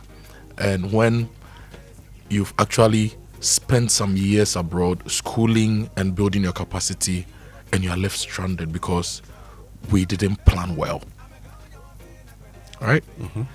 If there are 100 million Ghanaian kids out there, as long as we've taken them out there, my position is that we need to find a way to take care of them, let them finish their education. Then the new Scholarships Authority Bill, which the new minister says is introducing in Parliament to sanitize the scholarship system, we bring it in and then we build a better future for the scholarships administration. So why should a child, a young girl, undergrad, she's done first year, second year, third year, fourth year, and now we've not paid school fees, she's finished her thesis but cannot graduate, and the school will withhold everything. In fact, they've blocked access to some of these students on the school portal. So should their 4 years go waste? What can we do immediately to address this challenge? I think it's something we really need to pay attention to. And there's the reason I have a challenge when we're actually reimbursing people who have paid their school fees. There are people who cannot pay their school fees, but we chose rather to reimburse people who have paid their school fees amidst pomp and pageantry and say we've done something. I say, solve the problem out there. I do not have a problem. My position on wholesale payment of fees is known. I say target it. Yep. So we'll get back to that. But also we'll talk about the story of the 47-year-old doctor, a lifesaver, whose life couldn't be saved because of a lack of equipment. Stay with us here on the Super Morning Show on Joy 99.7 FM. But you know what? Kingdom Books and Stationery Limited, your number one supplier of quality office essentials, equipment, and furniture at affordable prices, has introduced an online store for your shopping convenience. This means you can now shop by simply logging on to kingdomstoreonline.com without physically coming to any of their branches. It's hassle-free, and they will arrange delivery to your home and office within a reasonable time. Now, they offer free delivery within Accra and Tema and accept payment via Momo across all networks. Terms and conditions apply at Kingdom. Quality and affordability are their hallmarks. Let me tell you about the Toyota Starlet. If you are looking for a car that aligns with your ambition, you need to get the Toyota Starlet. It's sold by Toyota Ghana Company Limited, and it should be your preferred choice in drive comfort. It's designed for those who crave beauty, performance, and safety, and it delivers the perfect value for your money. It's a 5-seater, so you'll fit in, your children will fit in. You can have one or two in-laws even join you in the car. It is a family car, 5-seater there. When Mr. Sogah does the thing, we'll give him one so that he sits here, Madam sits here, and the children, Yeah. So rush to buy a Toyota Starlet from any Toyota Ghana Company Limited. Go to any of their showrooms. You can get to test drive the vehicles. You enjoy 1 year or 20,000 kilometers, whichever comes first, free service with an extended warranty of 5 years or 120,000 kilometers, whichever comes first. Call Toyota Ghana Company Limited on 0302 429 80125 for further information. Terms and conditions apply. Ghana drives Toyota Starlet. Well, this morning as well, let's talk about water tanks. Do you know the secret to real water storage? It's that simple. If your tank doesn't have a tortoise on it, then it's not a correct tank. That's right, I'm talking about the tortoise tank. Syntex tank is the champion of all water tanks. It's strong, it's durable, it's built to actually handle the Ghanaian weather, whether rain or shine. Syntex tank has your back. So my people, you need to go out now, check out your tank. If it doesn't have that tortoise on it, simply it's time to upgrade. So you need to join the Syntex tank family today. Enjoy water storage that is tough like a tortoise. Call them on 0244 335 168 to buy now. You can find out more at any of the 400 agents nationwide. You can also shop online. It's that simple. Just log on to syntexgh.com. Syntex tank, strong, tough. So one extra peace of mind for you and your family. Get more in it so from Glyco Life, a life insurance plan that truly delivers. Enjoy free e-health services, a guaranteed death benefit for your loved ones, and a permanent disability benefit that supports you through life's unexpected challenges. It's simple, secure, and just $1 away. Dial *765# now to sign up. Glyco, we cushioned you for life. Yesterday I was at Jamrock for a dinner of business people from Colorado states. They came to meet Ghanaian business people, and in our conversations one of them asked, so if I invested in Ghana, how can I trade within Africa? Is there a payment system? I tried to explain to them that there's a payment system, but this morning Fidelity is reminding us that the PAF system is working. So if you are sending money across Africa, it's now easier than ever with PAFs. Now on your Fidelity mobile app, you can instantly send money to Nigeria, Kenya, Gambia, Liberia, Guinea, Sierra Leone, Djibouti, Malawi, Zimbabwe, and Rwanda. And it's secure, it's affordable, and it's in Ghana cedis. You don't need any forex. You put your cedis on your Fidelity Bank account. You take your Fidelity Bank app, and you can make payment to all these countries I mentioned. So log into your Fidelity Bank mobile app, go to transfers, and select PAPS transfer. It's that simple. Whether it's for loved ones or business, experience the convenience of transferring money without waiting or without the high fees across Africa on your Fidelity mobile app. Visit any branch near you for assistance. Fidelity is here for your journey. Believe with us. Now, every time we eat, food and sugars are trapped in between our teeth, leading to tooth decay, gum disease, and in some cases, foul breath. Brushing your teeth every morning and night with Pepsodent Cavity Fighter will give your teeth that protection that they need. It's leaving it 10 times stronger. Pepsodent Cavity Fighter is fortified with fluoride and also micro-calcium ingredients that are sealing those tiny and invisible holes in your teeth. So this prevents cavities, keeps your teeth strong and mouth healthy. Pepsodent Cavity comes in so many different sizes. We have the 175 big family pack. We have the Ejakwa pack, which is 120 grams. Then you have the 65 and 12 gram sachet as well. So you can always get what you need. You can afford it anytime. Just don't use any kind of toothpaste to brush your teeth. Use Pepsodent that will protect your teeth as well. So always remember to brush your teeth in the morning and also each night before you sleep. Pepsodent has been educating Ghanaians on how to brush their teeth for the last 25 years, and it is recommended by the Ghana Dental Association. So Pepsodent is also giving you the opportunity to engage a dentist for free now. All you have to do is to toll free 0800 161 000 to talk to a dentist for free. You can also get Pepsodent at any shop near you. So once again, 0800 161 000 is the number to call to talk to a dentist for free. And Pepsodent, every smile matters. So discover MNC Group Global, your number one partner in real estate, minerals trading and export, logistics and food commodity trading. With their global presence, they connect markets that drive business growth with tailor-made solutions to meet your needs. Trust them to maximize your value in every deal. Reach them. That's on MNC Group at mncgroupgh.com. MNC Group, totally reliant.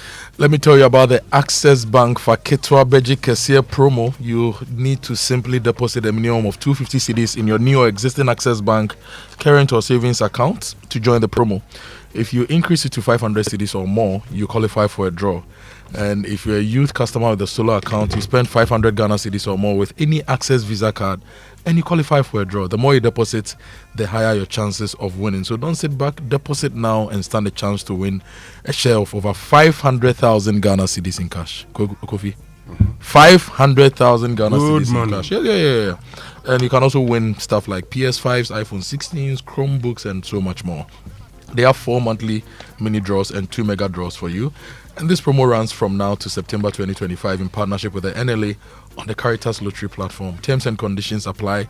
Join the Faketwa Beji Kesia train and save now for the future and win big. If you want more information, go to ghana.accessbankplc.com or call toll free 0800 004400. Access Bank, more than banking.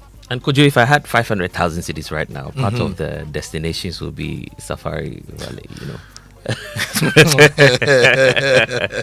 Chilling what? and that'll be a good destination. That'll be a good one. I know that'll be a good one because you know the year is already gone. You know, it's past mid-year already. You know, something to chill small, small. And if Charlie, this kind of Safari Seeker, I see.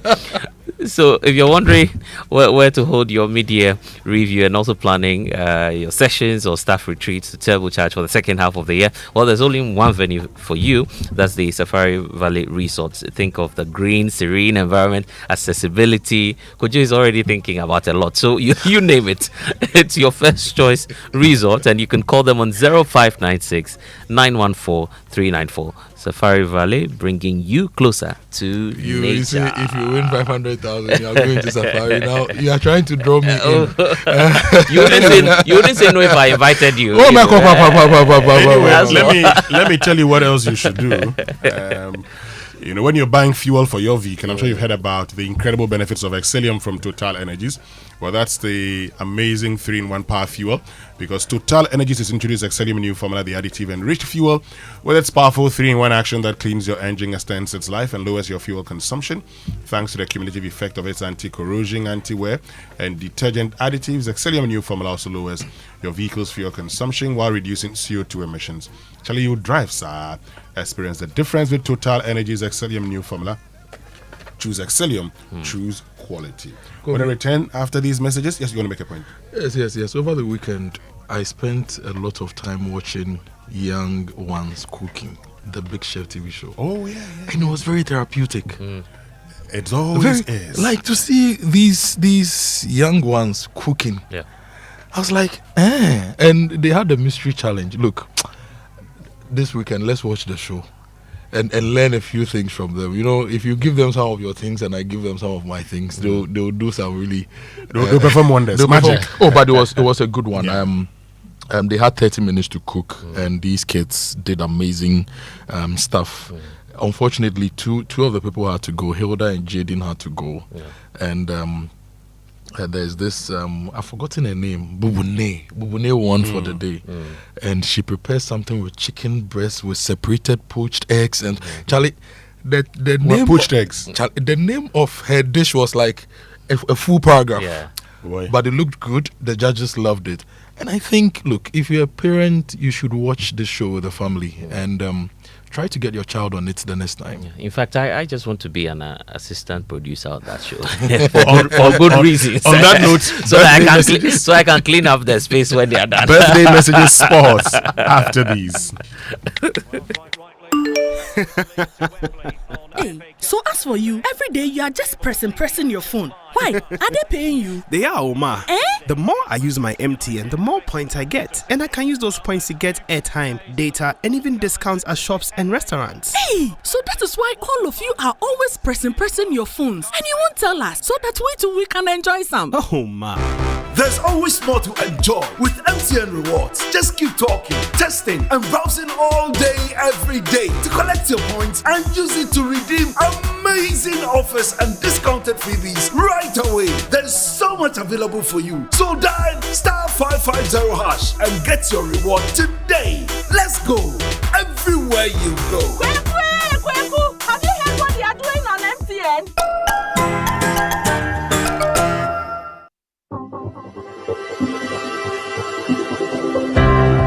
Ever wondered what else your Standard Chartered Visa card can do? It is not just for taking money from ATMs. Your Standard Chartered Visa card is the enjoyment card. Use it to shop at malls and supermarkets and for all your online transactions. Book and pay for that overdue vacation online and win fantastic rewards like airtime, Melcom gift vouchers, and a weekend stay at a plush hotel and many more. It is the enjoyment card. So next time you're about to make any payment, let your Standard Chartered Visa card lead the way, not cash. It is your gateway to secure, convenient, and rewarding payments. Visit the 360 Rewards website for more information. Standard Chartered, here for good.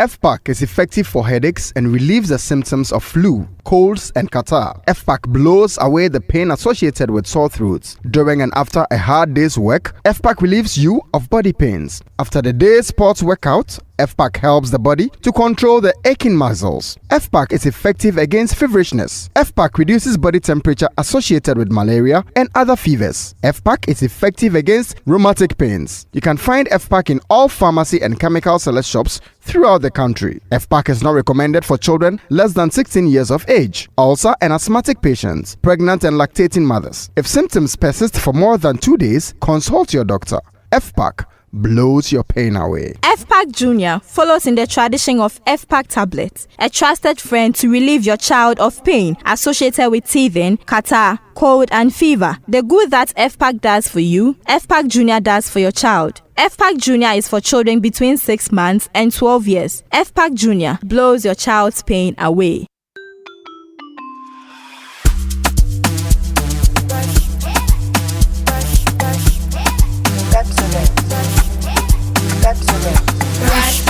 Brush your teeth every day and night. Up and down and all around. Brush the clean and bright. Brush your teeth. Brush with mom and dad. Underneath and in between. Brush the germs away.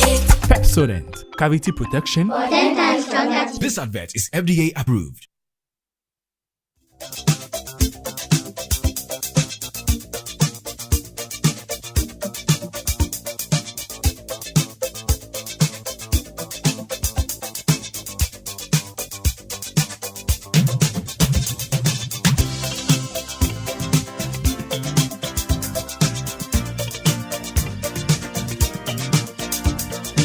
Welcome back. Time now for your birthday messages here on the Super Morning Show, brought to us by MTN. Everywhere you go.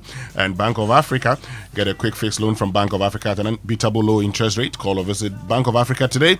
Bank of Africa, the African bank with global reach. Bank of Africa, as strong as a group, as close as a partner. And this one says, happy birthday to the love of my life, Gisela Nako Gomashi, PhD. Nice. Dr. Gisela Gomashi. I need to say Dr. Gisela Gomashi for strategic reasons. My partner and my best friend. Your selfless love, care, and dedication to the family are truly inspiring. You've been an amazing wife and mother, always putting our issues before yourself. I'm grateful for your presence in my life, likewise the children, and for the joy you bring to them. Here comes another year of love, laughter, and adventures together. I love you more than words can express. Once again, happy birthday. It's from your husband, Felix Gomashi, and the children. So my friend Felix says, Dr. Gomashi is who? I am Gomashi. So Dr. Gomashi is me. You're not the doctor. Your wife is. So I always would want to, do that clarification. So Doc, Gisela Gomashi, happy birthday. She shares to a you. birthday with Nat Brew, my very good friend. Amanziba. Yes, fantastic. happy birthday to you, Uncle. Let's get into the Sports Center then. And it's brought to us by MTN. Switch to MTN's eSIM. Download my MTN app to go seamless today. Standard Chartered Bank. Here for good. FPAC blows your pain away. And DSTV got an awesome news to share. Pay your DSTV package today and be upgraded to the next higher package for free. It's from now to the 31st of July. Dial *759# APK. If you're a businesswoman and you're wondering how you're going to make it through your daily activities and your daily life and your business, MTN has a companion for you. It's the MTN Ejumapa. It's more than a bundle. It's your new business bestie. It takes you through your day with special data bundles and call bundles. You stay connected to your customers, your suppliers, and everything that helps your hustle grow. And there's more. Ejumapa also comes with insurance benefits to help protect the business you've worked so hard to build. And because MTN knows that you are not just working for today, you are building for the future, they've created Ejumapa to help you level up, scale up, and shine brighter than ever. So dial *5060# now, grab your Ejumapa bundle, let's get to work on your success story. Together, MTN Ejumapa, powering women in business. And just before we get into the Sports Center, for many years you've put in that work to build what you have now, that business, that career, and also your savings. But you know what? Now is the time to take it to the next level. So we know and understand that you have wealth ambitions, whether you're looking to invest, to grow your wealth, or to secure your legacy. We're indeed here to help you make that right move at the right time. With Standard Chartered, you get more than just banking. You get access to a global network of tailored solutions designed to grow, manage, and protect your wealth for generations to come. Our expertise and global network offers you an array of wealth and diversified investment options across the world. So now is the time to act on insight, not on hindsight. Let Standard Chartered help you grow and also protect and safeguard your wealth. Let's get talking today. 023 300 0041, and Standard Chartered is here for good. Yeah, blessed. This morning I spoke about roads and I left out some of my favorite roads. Yeah, the roads of Fentio's hometown. No, I actually love those roads because a lot of our maize comes from Tumu. Yes. And yes, they don't have any roads. We don't have any roads. We do have Third Road. We have Tumu. We don't have some. You don't have any Third Road in Sisala East and Sisala West. You need be. You need shade. Kojo, you need shade. And to pay the 1 city tax, we'll fix the road for you. What we do have is sports here on Sports Center. Coming up. Mbappe!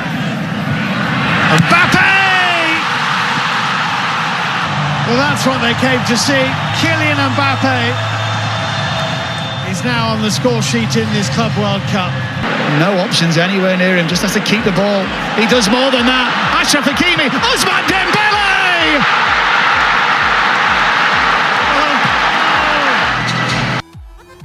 Yes, Kylian Mbappe and Ousmane Dembele, they scored their first Club World Cup goals to set up a semi-final clash between Real Madrid and Paris Saint-Germain after victories over Dortmund and Bayern Munich. There's also Chelsea versus Fluminense in the other semi-final on Tuesday. We'll have all of that coming up. First,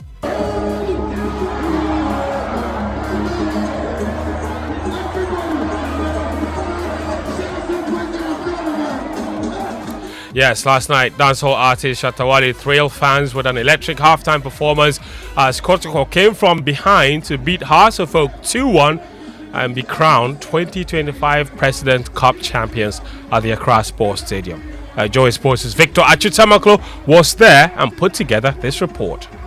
So, a wonderful night of football here at the Accra Sports Stadium has come to a close, with Kumasi Asante Kotoko winning the 2025 President's Cup, beating Accra Hearts of Oak by the odd goal in two. But it was not without drama. Hearts of Oak had it all to do when they took the lead through Hamza Issa, who profited from some rather questionable defending from goalkeeper Mohamed Kamara to poke home the first goal of the game midway through the first half. Kumasi Asante Kotoko responded well after the break with a quick fire double. The first of those was through an on goal from David Amoah, who came on for Kelvin Oseaside, who had to be taken off at halftime to restore parity. Within 2 minutes, Kumasi Asante Kotoko had profited from another defensive error again, this time from Kunedu Yadom, and Kwame Opoku was on hand to poke home for the lead and what ultimately will be the winner for Kumasi Asante Kotoko. But that was not the end of the story, because there was more drama, because 20 minutes after Kotoko had taken the lead, Accra Hearts thought they had restored parity, only for the referee's assistant's flag to go up. The referee would oblige and rule out what Accra Hearts thought was the leveler. But that was not the end of the story either, because Accra Hearts would have one final chance to restore parity when Zakaria Fuseni handled the ball inside the penalty area and the referee awarded a penalty. Unfortunately for Accra Hearts, Emmanuel Amankwa, the right back, who elected himself to take the penalty kick, completely flubbed it when he shot straight into the waiting arms of goalkeeper Mohamed Kamara. And that was how the game ended, with Kumasi Asante Kotoko exacting revenge on a defeat they suffered to the Phobians 3 years ago on this same occasion, on this same venue, winning by 2-1.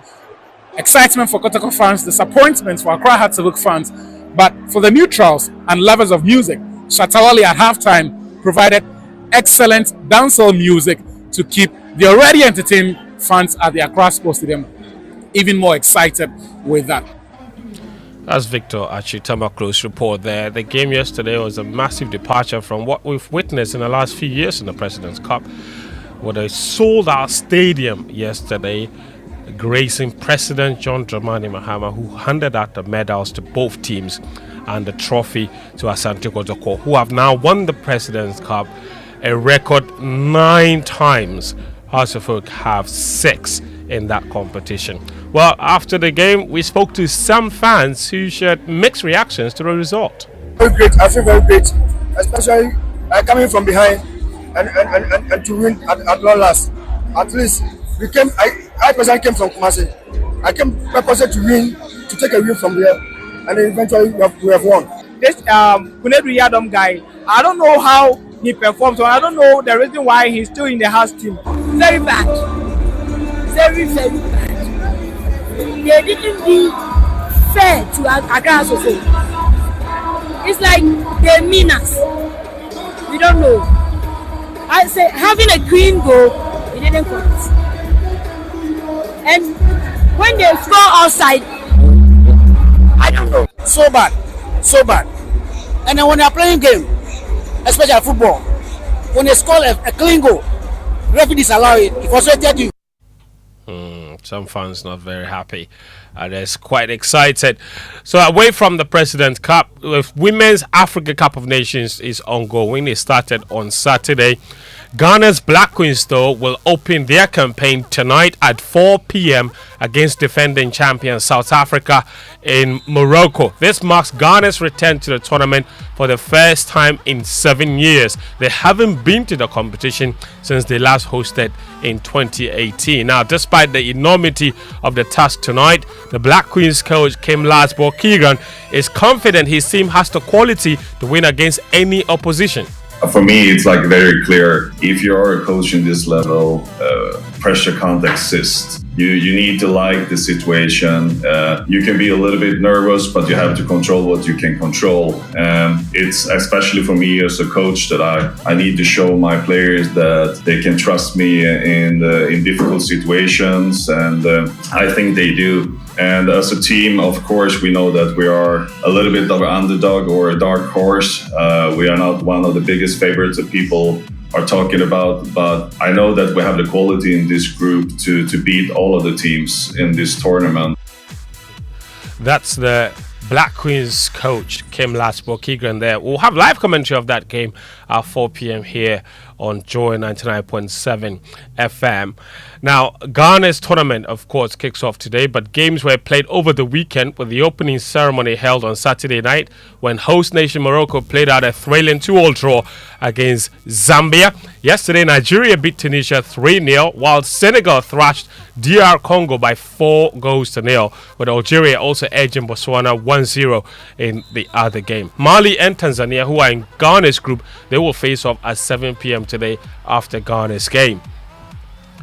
Let's do some transfer news now. Mohamed Kudus is inching ever closer to joining Tottenham Hotspur after the London club submitted a bid in the region of £60 million for his services. Reports say that personal terms have already been agreed between Kudus and the club, and yet Chelsea remain firmly interested in the player.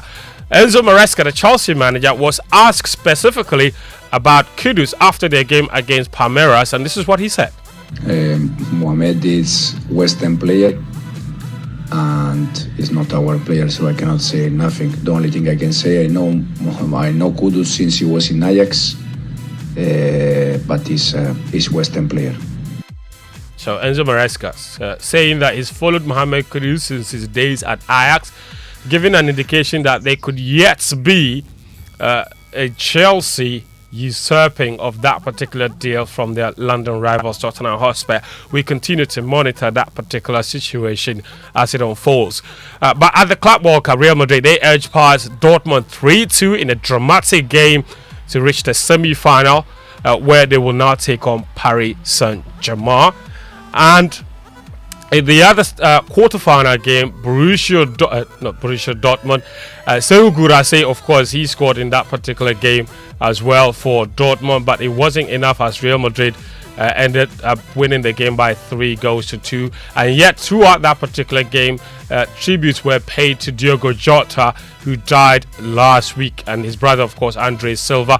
Here's Trent Alexander-Arnold speaking about those two in the post-match. Well, like you said, some things are bigger than the game, and it's, like I said, it has been difficult, but it's been very emotional, very heartwarming to see the footballing world unite and come together to show their love and support to him and his family, and obviously his brother as well. So although it's been difficult, it's also been, a nice showing out from everyone, all clubs, all people uniting and showing love and support for what must be, mind-blowingly hard time for the family. That's Trent speaking about his former teammate. In other games, Paris Saint-Germain, they beat Bayern 2-0. They are also through to the semi-finals. They will face Real Madrid.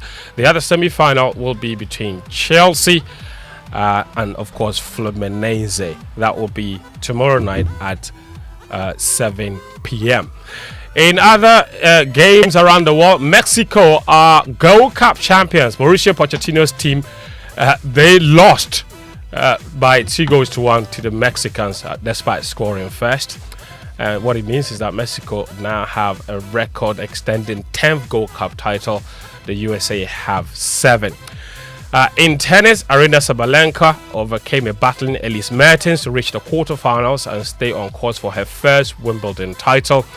And in the men's draw, Jannik Sinner and Novak Djokovic, they could potentially meet in a blockbuster semi-final.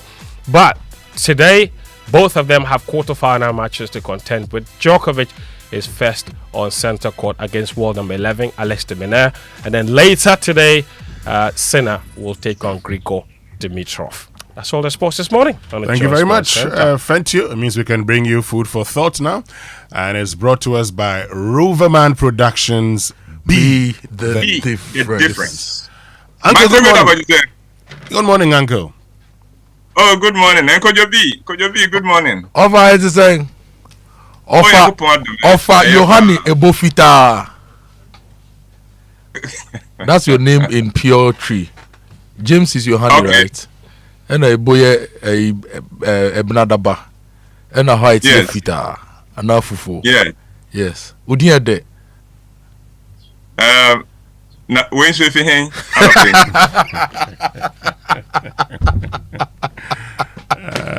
Kojo Yano, where's you feeling? And now, we show, Abomi show. Oh, yeah, dear. Ubomi show. Na me ti na nema be brain and na me trim. How is this man so talented and blessed with all that he does? It's not say hwehwe din ni mu na ati ase. Ne won say odin no honam say. So you were able to make it. I made it. I made Akusia and all the people. I made it. All right. Did you get the 2 extra tickets for Ajoa? I came for the first show. They gave me all the tickets, but I came alone, unfortunately. I said Ajoa charge you. I charge me that. Okay. Abrantie, uncle, me also my charge no. I will charge him this morning. Hey, Winston. Yes, uncle. You would have the courage to do so. Uncle, don't say what you want to say.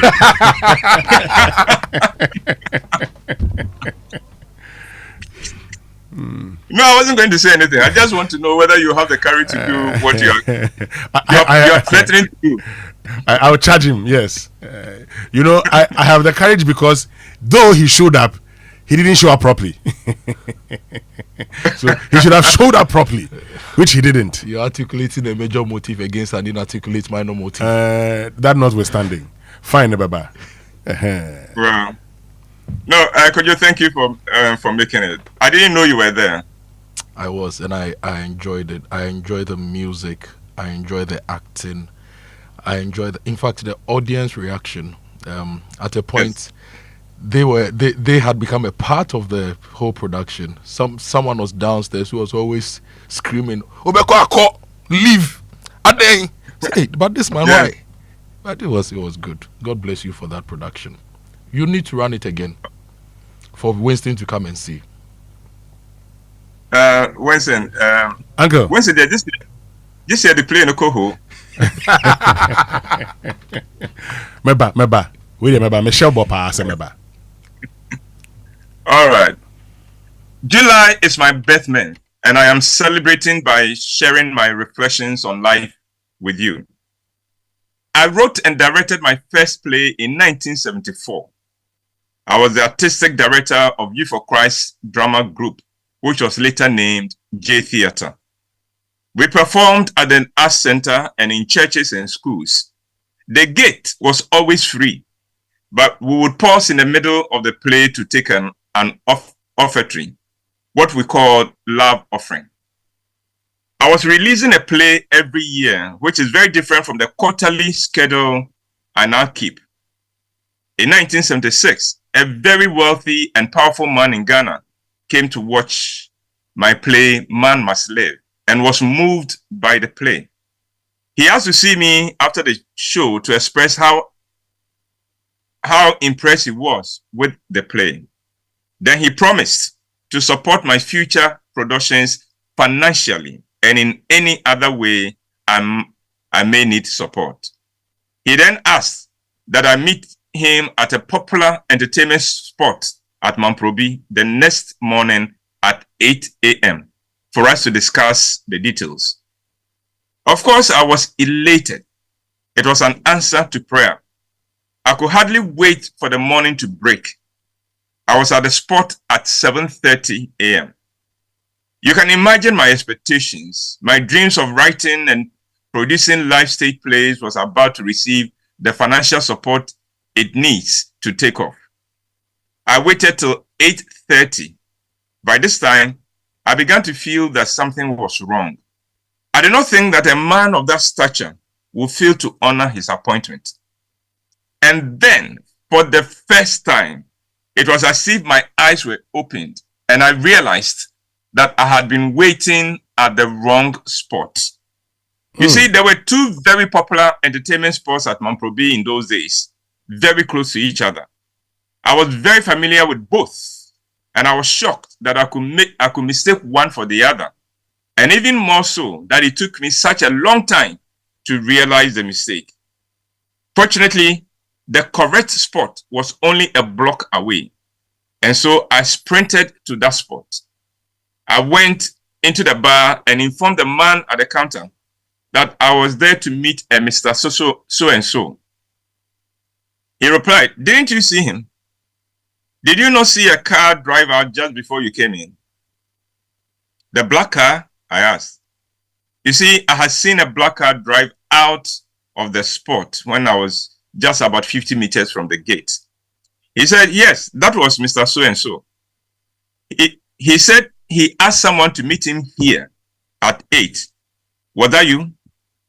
I said, yes, that was me. The man said, well, you are late. He's gone. I tried to reach him at his office, but the security at the office was so tight that if he had not given you an appointment, you were not permitted to see him. And that was 1976, years before mobile phones in Ghana became available in Ghana. And so there was no other way of reaching him. For months, I kicked myself for missing that opportunity. How stupid could I be that I did not realize early enough that I was waiting at the wrong spot? And for years, I wondered what could have been. What if I had been at the right place at the right time? Well, I don't know exactly what could have been, but I know what kind of young man I was in 1976. I was 22 years old then. And I know that I was not ready to handle fame and success at that point. Today, I believe I am living my dream, and I know what temptations and traps it comes with. And I know that at 22, those traps and temptations would have destroyed me because I could not have overcome them. But although I had to wait after that missed opportunity till 2008, that is 32 years later, to see the realization of my dreams, I believe that I was given the realization of my dreams at the right time. I was 54 when Unhappy Wives, Confused Husbands, the first Roverman play, became a hit. And I believe it came just at the right time for me. Someone else might have been able to handle that kind of success early, but I know I could not have done so. Success would have destroyed me if it had visited me earlier. I believe that although it took a long time, I don't think it delayed. I believe it happened at just the right time that it should happen for me. So, for me, it was not a missed opportunity, but wrong timing in 1976. I thank God that He is the one who orders our steps. I thank God that He gives us what we need when we can handle whatever comes with our having it. And for that, I am grateful. So this morning, I have a message for anyone who thinks the realization of his or her dream is taking too long. To such people, I say, prepare yourself, but don't give up. As you wait, pay your dues by helping or serving others who are in their season, so that when your season arrives, you too will have people to serve you. So don't be discouraged. God's plans for us are for an appointed time. It will not delay, and we should have the patience to accept His time, because our time means nothing in God's scheme of things. Don't forget that God has eternity in view. So let's learn to be patient. Why do you think Jesus waited till he was 30, when at age 12, he was already blowing the minds of the teachers of the law and the elders in the temple? On the day Abraham was declared righteous by God, that same God told him that a promise will be realized in 400 years' time. Joseph's dreams were not realized at the time he expected. He had to go through the period of being sold into slavery and being thrown into prison before he was introduced to Pharaoh, and the rest followed. David was anointed king whilst he was still a shepherd boy of his father's sheep, when Saul was still on the throne. He had to endure years of serving as captain in Saul's army, 2 years of being hounded by Saul, 2 years of pretending he had defected to the camp of the Philistines before becoming king in Judah and later of the whole of Israel. The name of the game when you are working with God is patience and preparedness, because the breakthrough can come at any time and it may be at a moment you did not expect, but come it will, but in God's own time. And Abajuse and Kojo B, that is my presentation for this morning. Thank you very, very much, Uncle Ibo White. Kojo has been asking, hey, so you started writing plays since 2008. Yes, and we're waiting for 2004. 2004, eh? Yeah. Okay. We're waiting for quarter 3. Yeah. We're waiting patiently. No, Kojo is waiting for quarter 3. We. Kojo is waiting for quarter 3 to make amends with his wife. Okay, thank you very, very much, Uncle Ibo White, for joining us with Food for Thought. And we apologize for the late start of the Joy Business Minute. And it's brought to us by Consolidated Bank Ghana, CBG. We stand with you, and Anointed Engineering Services, the generator experts. Hello, welcome to the Joy Business Minute, brought to you by Consolidated Bank Ghana. We stand with you, and Anointed Engineering Services Limited, the generator experts. More oil marketing companies are reducing prices of petroleum products at the pumps. Star Oil and Allied among the firms taking the lead. Total crude oil production is expected to increase significantly by the end of this year. The Energy Ministry has announced discovery of oil in commercial quantities around the West Cape 3 points in the Western region. The IMF board is set to approve disbursement of $370 million for Ghana as it reviews the country's program performance up to the middle of this year later today. And US President Donald Trump has warned the countries which side with the policies of the BRICS alliance that go against US interests will be hit with an extra 10% tariff. And that's the Joy Business Minute, brought to you by Consolidated Bank Ghana. We stand with you, and Anointed Engineering Services Limited, the generator experts.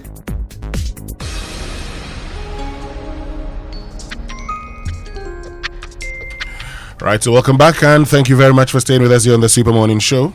And we're here to tell you also about Anointed Engineering Services Limited, which is into the sales of ultra-silent, fuel-efficient diesel gathering generator sets, and so many sizes it comes in. They have the 5 kVA to 3000 kVA at competitive prices. Now, for every generator you acquire, you will enjoy 5-year warranty.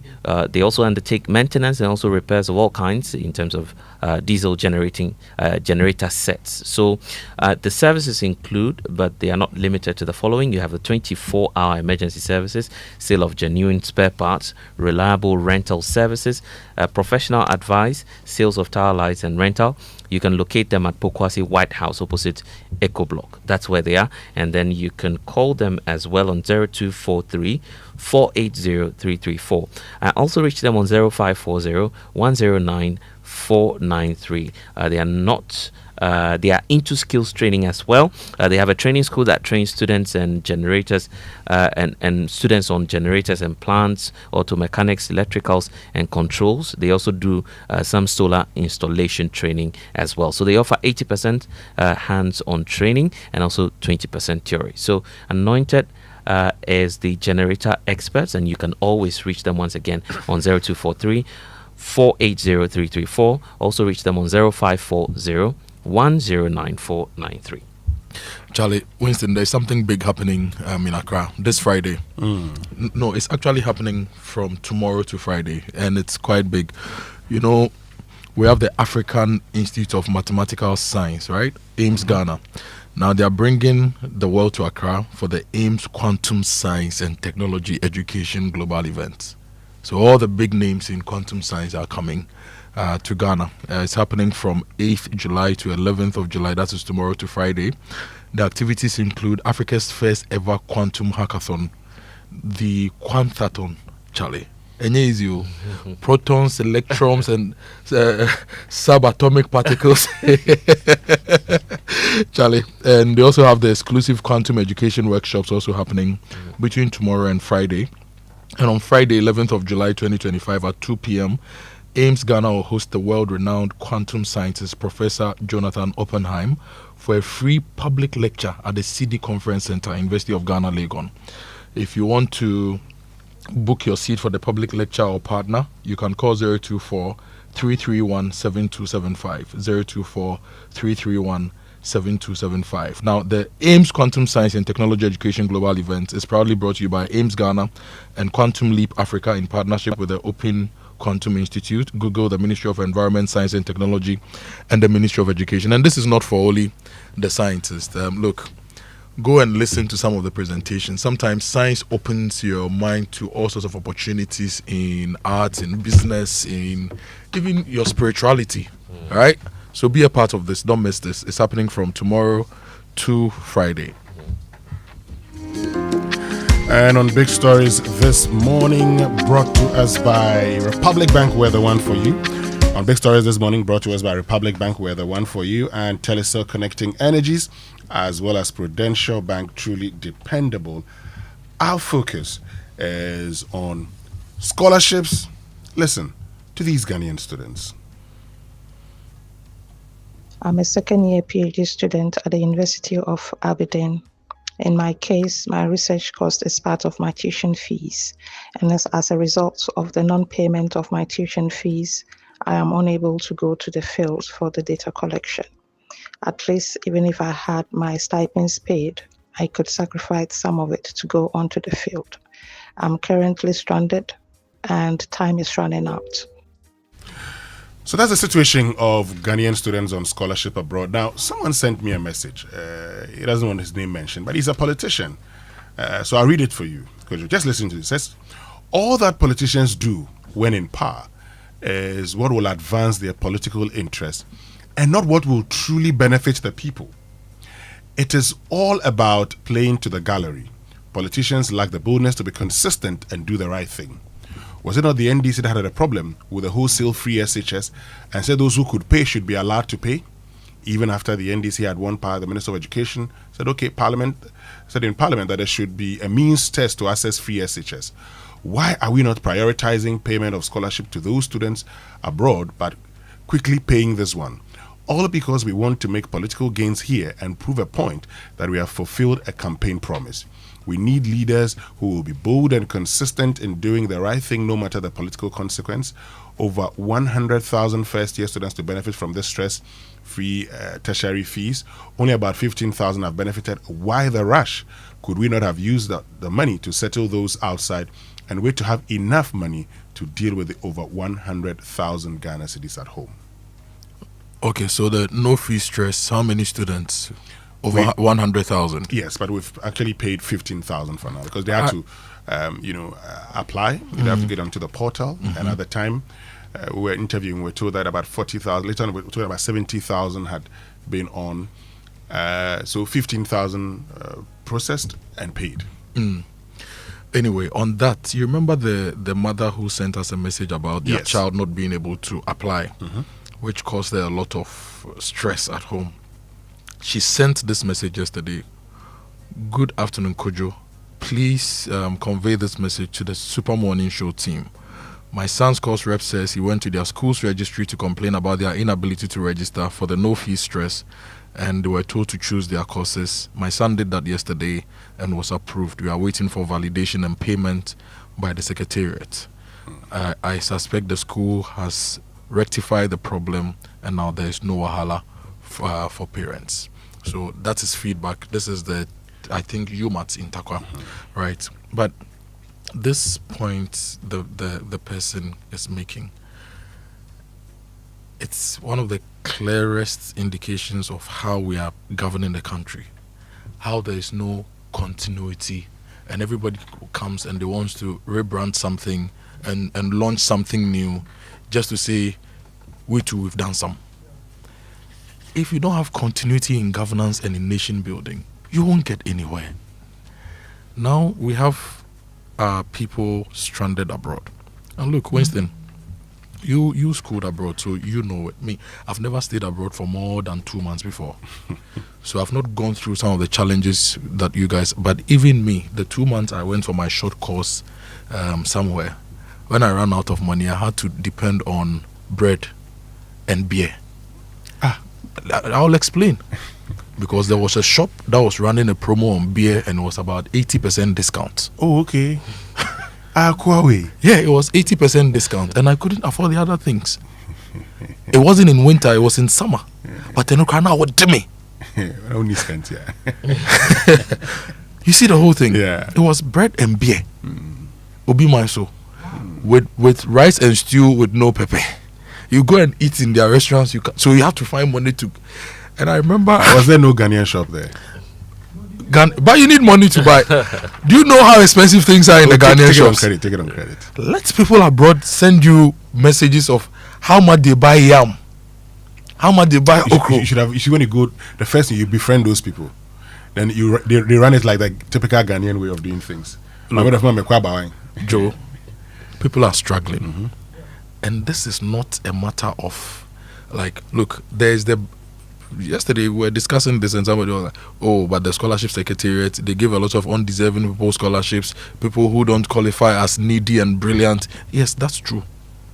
But for me, as long as those people have been thrown abroad, okay, and now they are struggling, we've spent money on them already, let's fix that. We can audit the system. We can have Yoko, BNI, whatever, investigate some of the misdeeds of the administration and punish people for doing what they were not supposed to do. But if you've given people money and paid their first year school fees, like the PhD people, somebody has done his first year, second year, about to finish working on thesis, you've not paid school fees, everything is part of this. So should that 2 years go waste? I don't think it should be so. And look, if the president says that he is a father for all, he's not said that explicitly, but his actions and a lot of his statements, if you put it together, he's giving us the sense that he wants to drive a nation with the whole populace. He needs to get his people together and start asking them questions as to how we are going to deal with this. Importantly, Atufosin should be having a conversation with the Minister of Education and Scholarship Secretariat immediately. Minister of Foreign Affairs should be contacting the Ghana missions abroad to work with them on talking to some of the schools immediately. Okay, whatever plans we put in place, whatever strategies we have to deal with the liquidity issues and to pay the schools, we should be communicating officially as a state to some of these schools. Look at those in America and what Trump is doing, right? Yeah. And the threats they face. Those in the UK. So, Minister of Education and Finance should be talking about finding the money. Scholarship Secretariat should be doing their work and giving them the cash flow and whatever they need to enable them to plan on paying these things. Minister of Foreign Affairs should be talking to all the Ghana missions because they should have the data on the students. And going to school number 8, what school did you attend? Winston? Cardiff University. So at this particular point, the High Commissioner in the UK should have written to Cardiff University to explain that there is a new government and we have some liquidity issues. We are doing some audits. We are doing ABCD, and that within a month or two, we would have gone through all these processes and made money available. So the High Commissioner is guaranteeing on behalf of the government and people of the Republic of Ghana that the students in Cardiff will be sorted. So the school should allow them to go. Because look, we cannot let what we've invested in them go waste. And we all know that there's corruption at the Scholarship Secretariat. We know people who have paid money to get scholarships. We know people who were not as bright as the criteria says, but they've paid it anyway. They've gone to school anyway. First year, second year, third year, fourth year. Some of them are completing their master's program. Some of them are completing their PhDs. Let's fix that. In Tree, we say they are moidino or mundinko. They are right? So let's fix this. Let's get all our sisters and brothers who are now stranded out of this difficult situation, and then fix the system and harmonize it going forward. Great. Kojo, look, I just would say this, okay? I just would say this. In Ghana, politics, and this is what my lecturer, Dr. Ridi Makra, he was quoting Professor Adams. So, once he was trying to quote, but I'll give you an idea. In Ghana, politics is winning power and then deciding what the people would want in order to keep you in office. Okay? And then you do it. What have I said? So it is not the people telling you what they want to. The people who win power decide that in order to remain in office, this is what the people expect from me. So you decide what the people would need. Then you pretend to do it for them just to continue staying in office. That is just our situation in this country. And so there we are. We're talking about, amidst pomp and pageantry, we've gone to launch it. But there are Ghanaians outside who don't have food to eat. Who are being kicked out they don't of know where to their stay. homes. The schools are sacking them, and eventually their visas will be revoked, so they have to come back to Ghana. Some actually have had to come to Ghana. Meanwhile, what did we do? We paid them fees. We paid them money. We paid their fees to go and start a program. I know somebody, a lecturer, who was sent to a certain university. He was on scholarship to a university outside the country. He was studying there, and they were not paying his fees. He was a lecturer here. So he was sent, he was given a scholarship to go and study outside the country. We're not paying his fees. So he came back to Ghana. While he was back in Ghana, doing another PhD, now he's come back to Ghana, he's doing his PhD in Ghana. Then he gets a letter from the university that your government has paid the remainder of the money. So come. Look at that. So he now goes to complete the other PhD. So he has 2 PhDs now. But this is the point. He left, came back to Ghana, because again, the government just didn't pay. And we know all the stories about scholarship. I say, I have had people who have walked up to me and have said, look, I was giving a PhD scholarship in Ghana worth 15,000 Ghana cedis a year. Yeah, 15,000. PhD scholarship in Ghana. 15,000 Ghana cedis a year. Which PhD costs $15,000? Cedis. 15,000 cedis. Okay. I heard dollars. Cedis. Yeah, okay.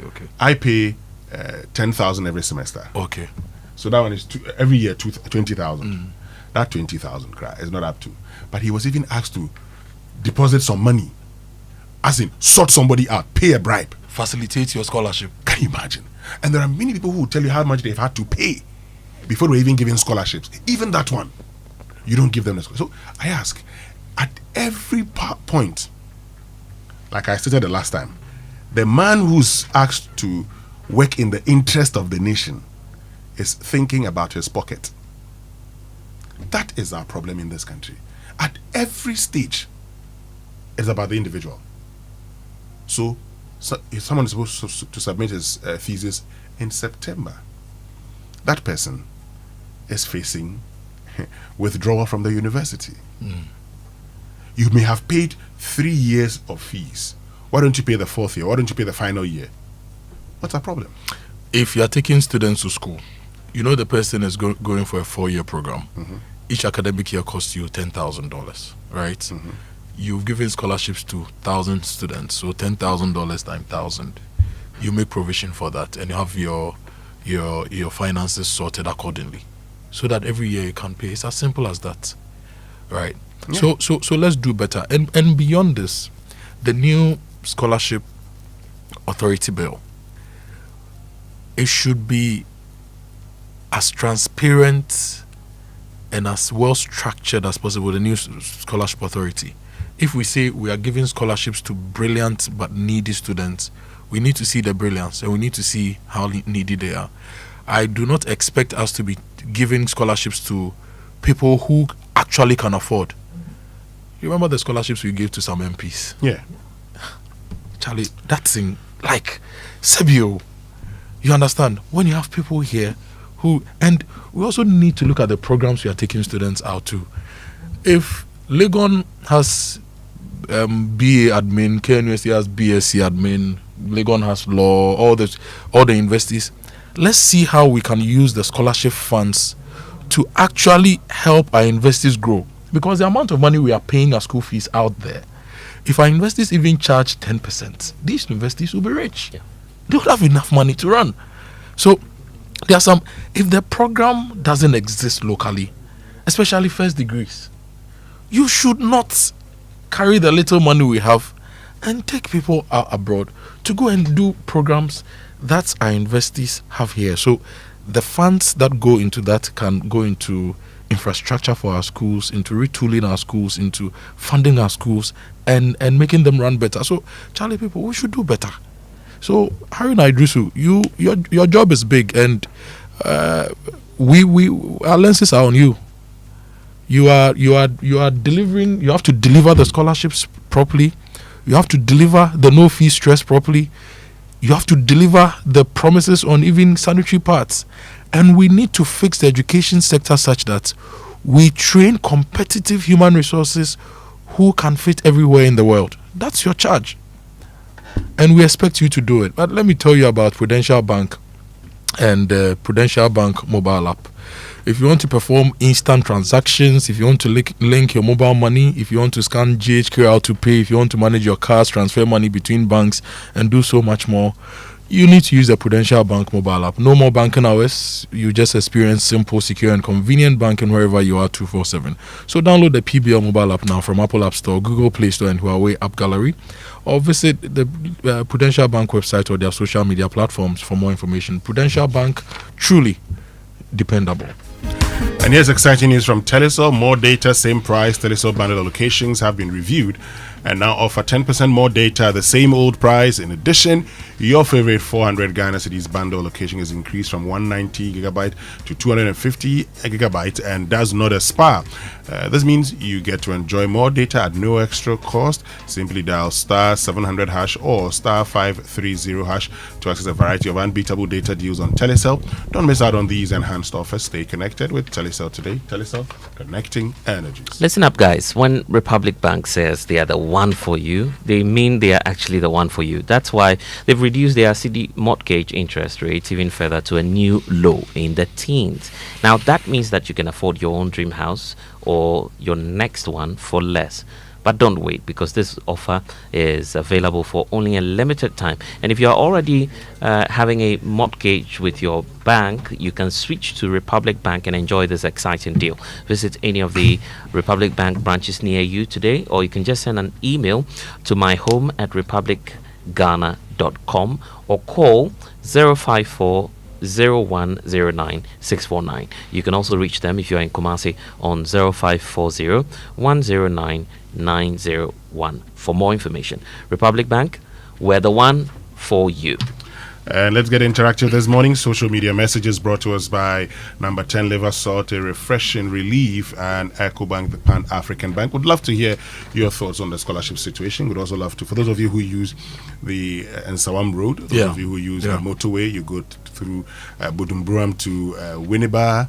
If you're at Community 25, join us. Tell us what your thoughts are. What experience using these roads here on the Super Morning Show. Our WhatsApp number is 055-1111-997. There is a destination in Kumasi which is 20 minutes drive from the airport, 15 minutes drive from Yasewa Choba, 15 minutes drive from Ishayeso and Ahojo, 45 minutes drive if I am driving from the lakes. No, when they finish the Lakeside Road, it will be 45 minutes. Right now, there's 1 hour 30 minutes.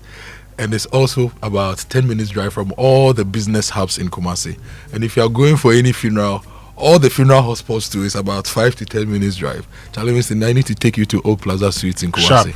Yes, it's right at the Asukwa interchange, right? And it's a beautiful place. It's your ideal destination for your business, your leisure travels, anything you want to do in Kumasi. It's located in Asukwa, right by the Asukwa interchange. It has easy access to all parts of Kumasi. They give you comfort, convenience, and quality. They have spacious rooms, a swimming pool, conference rooms. They provide airport pickups and valet services. They give you everything you want from a great hotel in the great city of Kumasi. So call them on 050-716-8268 or visit oakplazahotel.com or send an email to them, oaksuitesrest@oakplazahotel.com, and enjoy the best of Kumasi within Kumasi, by Kumasi, around Kumasi, for Kumasi. Osawara. Also, here's the thing. Every day, people face different emergencies, police emergency, fire emergency, medical emergency, you name it. But many Ghanaians don't know their emergency numbers. Well, here's one that you would want to remember. *770#. Yes, *770# is the EcoBank money emergency number. So *770# gives you that instant access to loans, funds transfer, utility bill payments, airtime and data purchases, and so much more. So you don't need the internet for this. You just have to dial *770#. No need to panic in any time of money emergency. EcoBank will always come to your rescue. So remember the code again. It's *770# now for solutions to your money emergencies. EcoBank is indeed the Pan-African bank. Great. So stay with us. We'll be right back after these messages.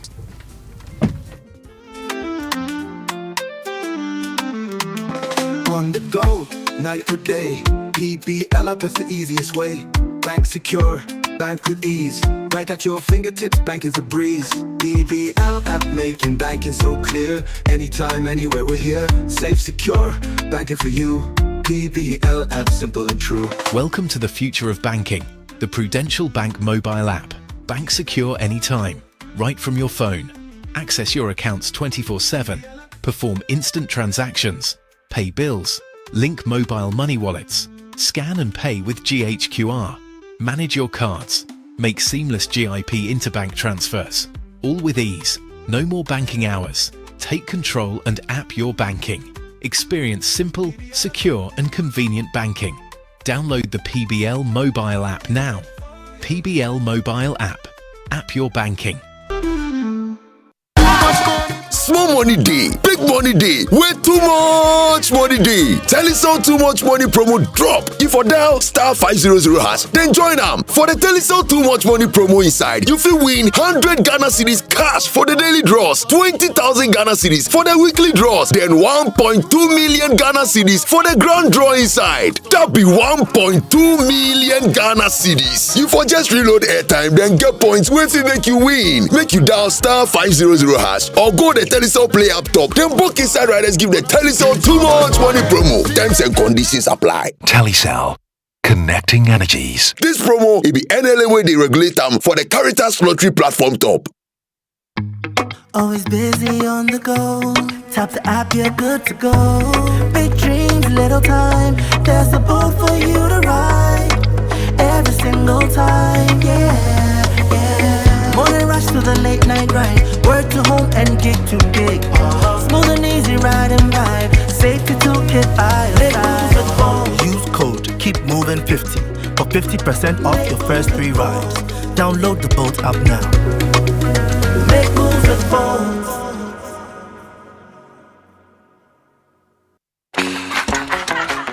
Still unbeatable. Republic Bank has slashed the city mortgage interest rate to a new low.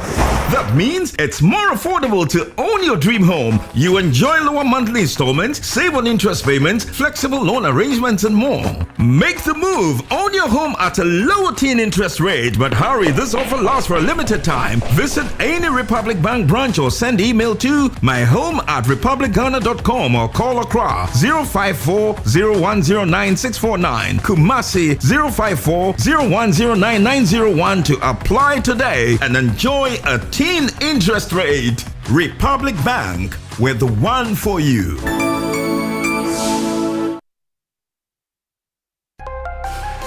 Are you tired of rising fuel costs and frequent service and maintenance draining your budget? Are you a transport business thinking of the best eco-friendly and cost-saving option for a car? Then switch to the Serial Nano 3 electric vehicle. The Serial Nano 3 EV is proudly marketed and distributed in Ghana by Anointed Engineering Services Limited. The sleek Serial Nano 3 electric vehicle, with its advanced technology and high performance, emits zero emissions because it does not run on fossil fuels. No need to worry about a charging station because you can charge your Cereal at home directly by plugging into the socket. The Cereal Nano 3 electric vehicle offers unmatched comfort, interior design, fast charging, long-lasting battery, and a portable digital ultra-silent genset for backup charging no matter your power situation anywhere. Visit our brand new and ultra-modern showrooms in Accra and Kumasi. In Kumasi, Asukwa, in front of the TAT yard on the Ak Mayanka Road. Call our hotlines on 0544 340589 and 0243 480 334. Anointed also stocks genuine spare parts and delivers after-sales services 24/7 for our Cereal Nano 3 EVs. The Cereal Nano 3 electric vehicle. Experience a legacy of luxury modernized. Cereal EV. Go electric.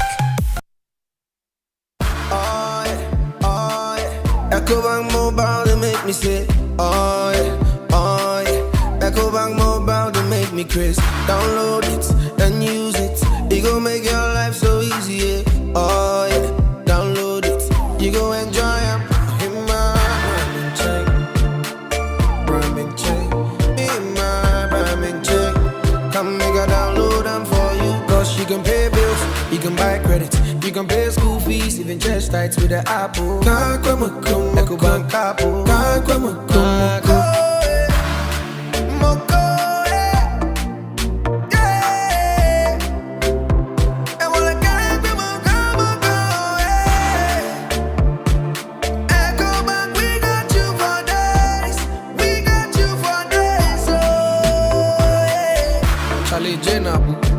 Life is easy with the EcoBank mobile app. You can pay your bills, transfer to and from mobile wallet, virtual card creation, transfer to other banks, express account opening, scan and pay, express cash, all at your fingertips with the EcoBank mobile app. You know, it's 5-star life with EcoBank.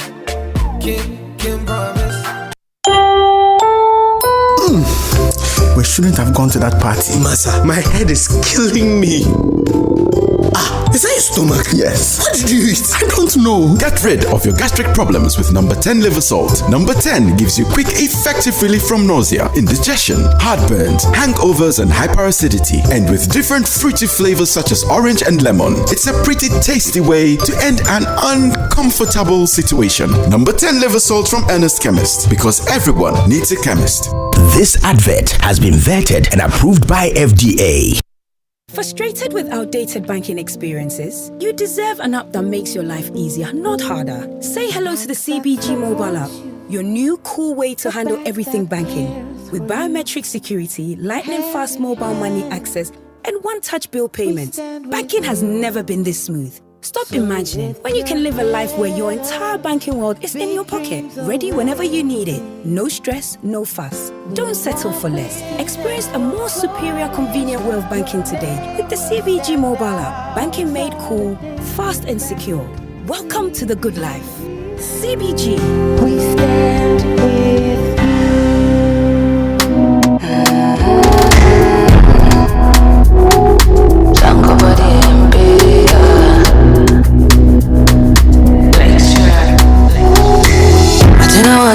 Remember me shit, I think I watch it, judge me so me pay.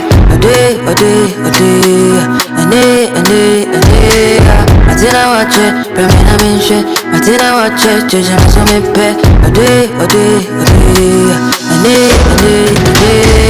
Wossa, I wanna never, beginning to think I don't need another lover. Found you today, all I wanna go back. I don't want to be with a Casanova. Yes, I, whatever. Forgive if you do the least, I will find another. Why you want to leave when you know it's you? But there is something about you I need. Maybe I wake up with you in my dream. I fall and sing you some Mali shakis, baby. And now I know that I can never love another nigga. You and I forever, baby, this is now or never. Forget the issues, now we cool, I come and move with him, but move. I know we meant to spend the rest of life together, baby. Today, what a brown outfit. And it's live here on the Super Morning Show on Joy 99.7 FM. Very soon we'll be speaking to some Ghanaian students who are on scholarship outside the country to understand what the problem is, what they are going through. But before we do that, okay, they'll be telling us how they are facing eviction from their residential facilities. The school is threatening to withdraw, the admission. And also, the Home Office says, well, once the school withdraws you, it means you have no business staying in the UK. They'll be joining us shortly here on the Super Morning Show. But experience the ultimate waterfront getaway at Aqua Safari. Relax in style and comfort, and let the soothing sounds of nature rejuvenate your soul. Come visit the best resort in Ghana, from luxurious rooms and suites to exciting water sports and outdoor activities. The stay packages are designed to provide you with an unforgettable experience at the serene bank of the Volta River at Bigada.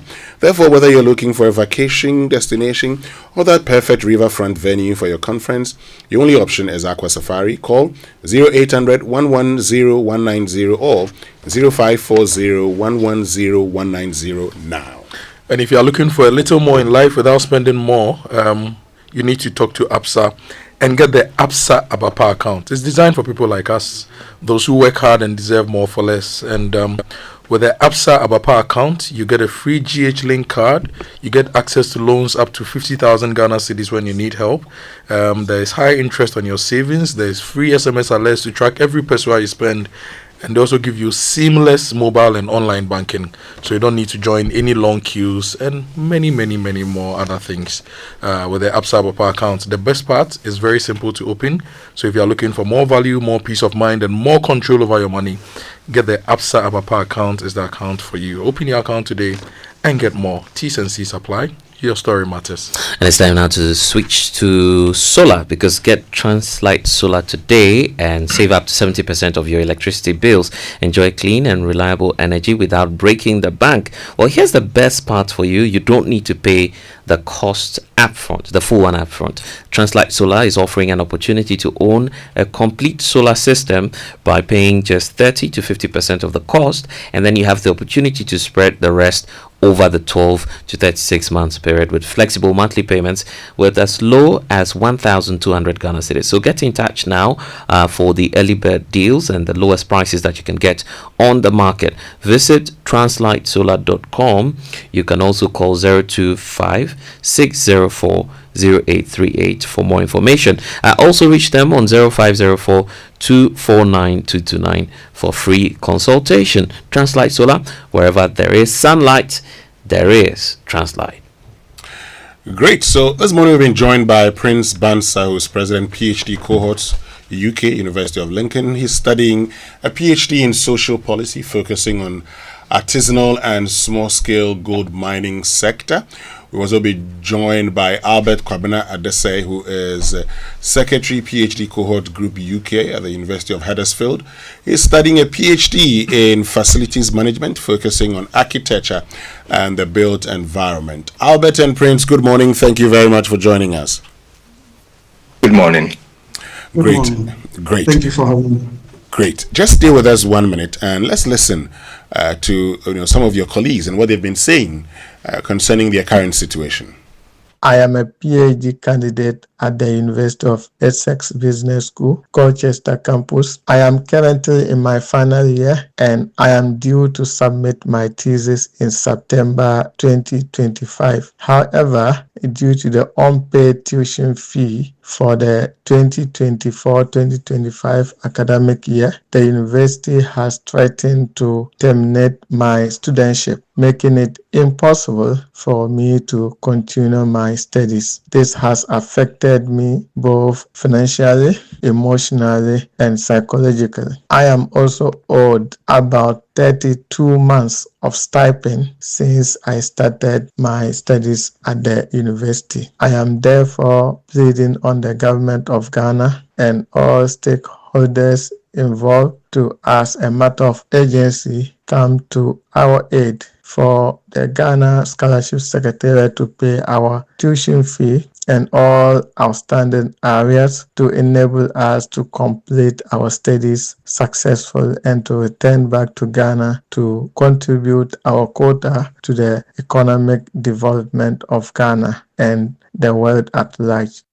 My tuition has not been paid. For the past 18 months that I've been here, I've not received a penny from the government of Ghana, who brought us here on scholarship. We've not done anything wrong. We've just come here to acquire knowledge to get back to the country and support the country's growth agenda. My university has logged me out of the university portal, and I cannot go to the library. I can't do anything as a PhD student, and I am going to be withdrawn by 11 July if nothing is done. I dread this situation. Please, Mr. President, please, your children are dying slowly in another man's land. Please, help us. Please. No one could imagine that conditions in the UK could be this uncomfortable. There are no jobs. We can only work for 20 hours a week, but you don't even get those hours. You don't. We cannot survive.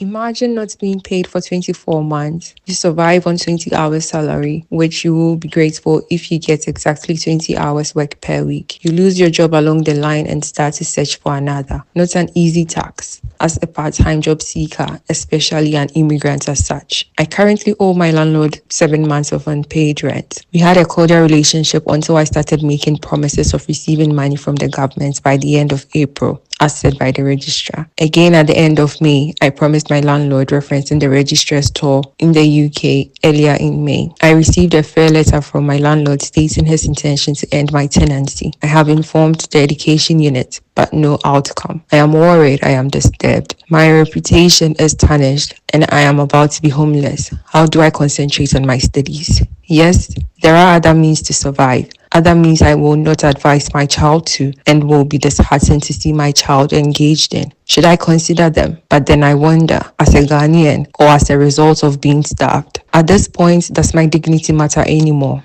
But I remember I'm the future of my motherland. Mr. President, please come to our aid.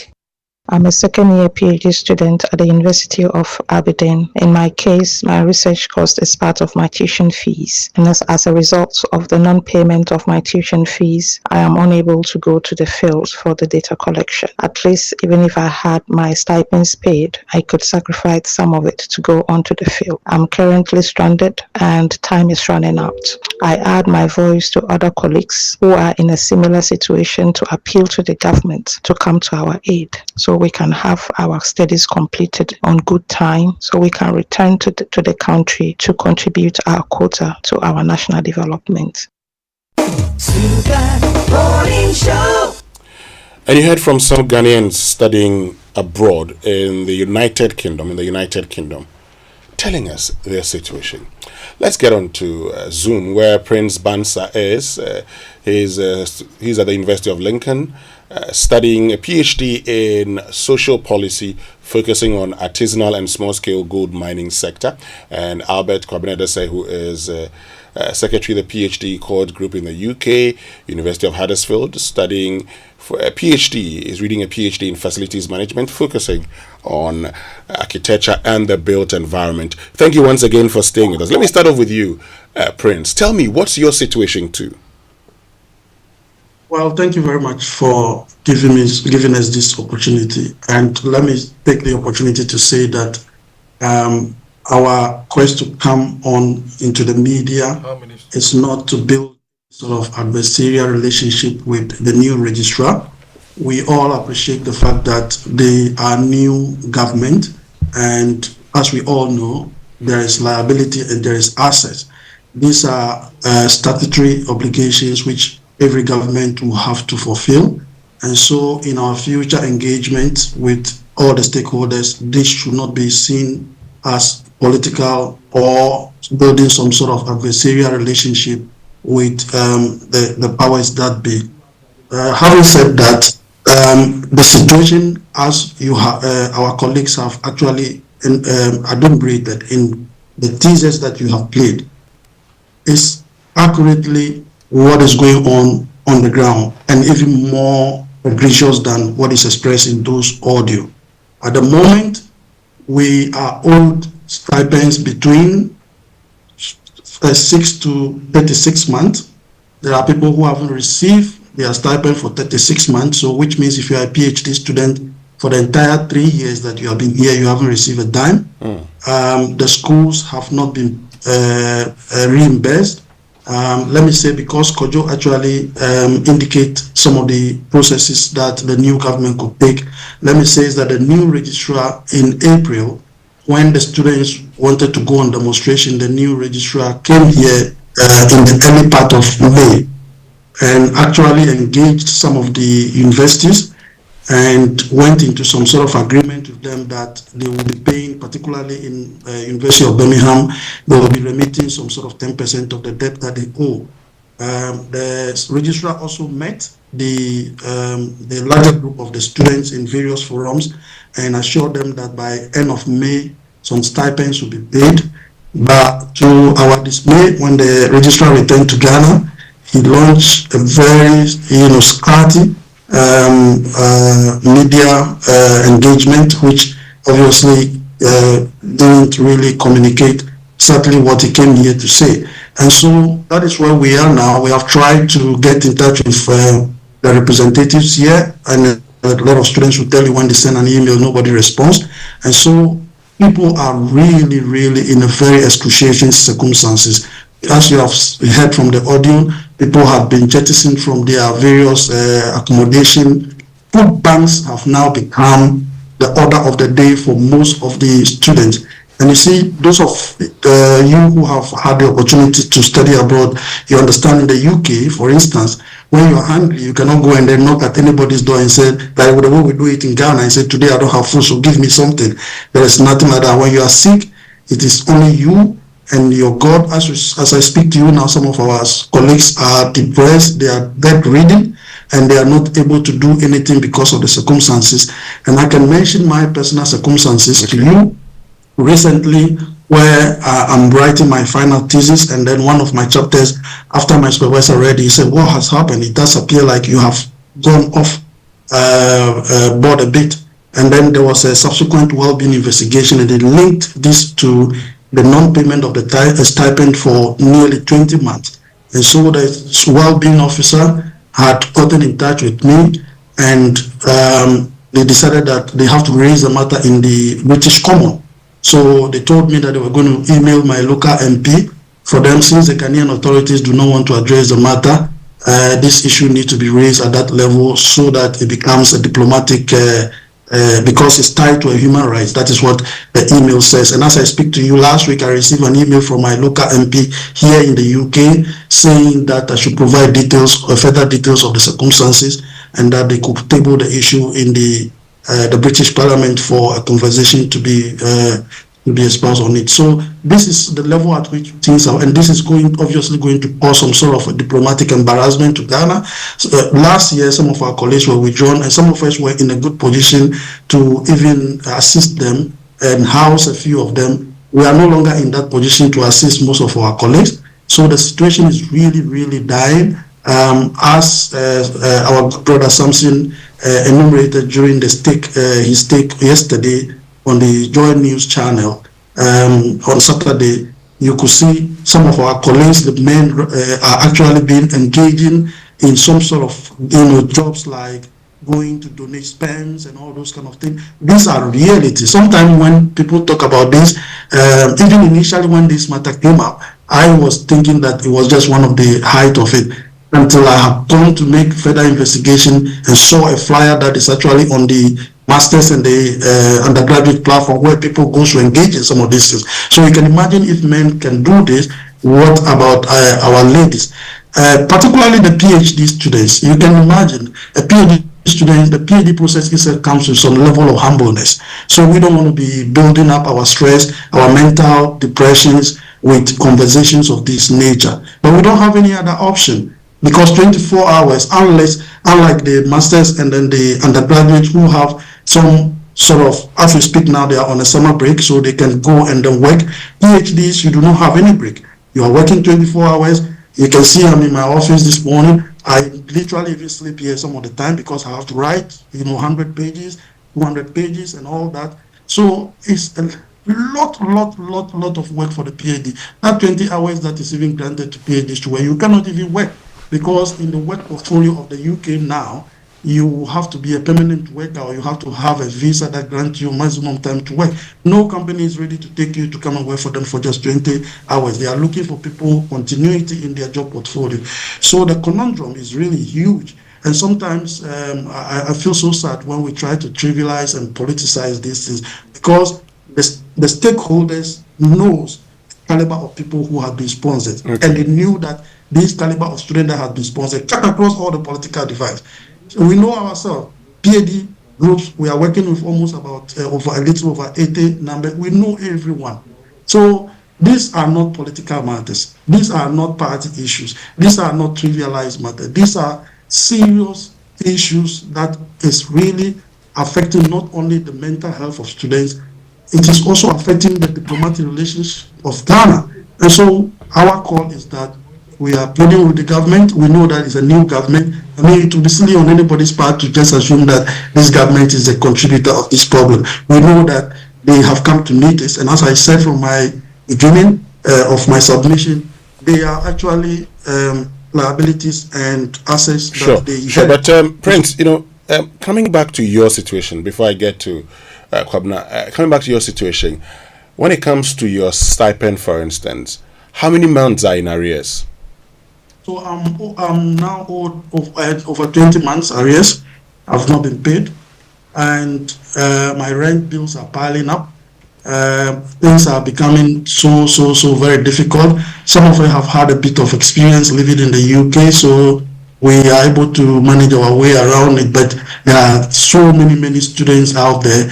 I also happen to be the international ambassador for my school, and also the PGR rep. So every now and then I get calls from different sort of students, African students from different universities, with very similar circumstances. It is really an eyesore. It is really disheartening. How about your tuition fee, your school fees? Okay, so have they been paid, or that is also in arrears?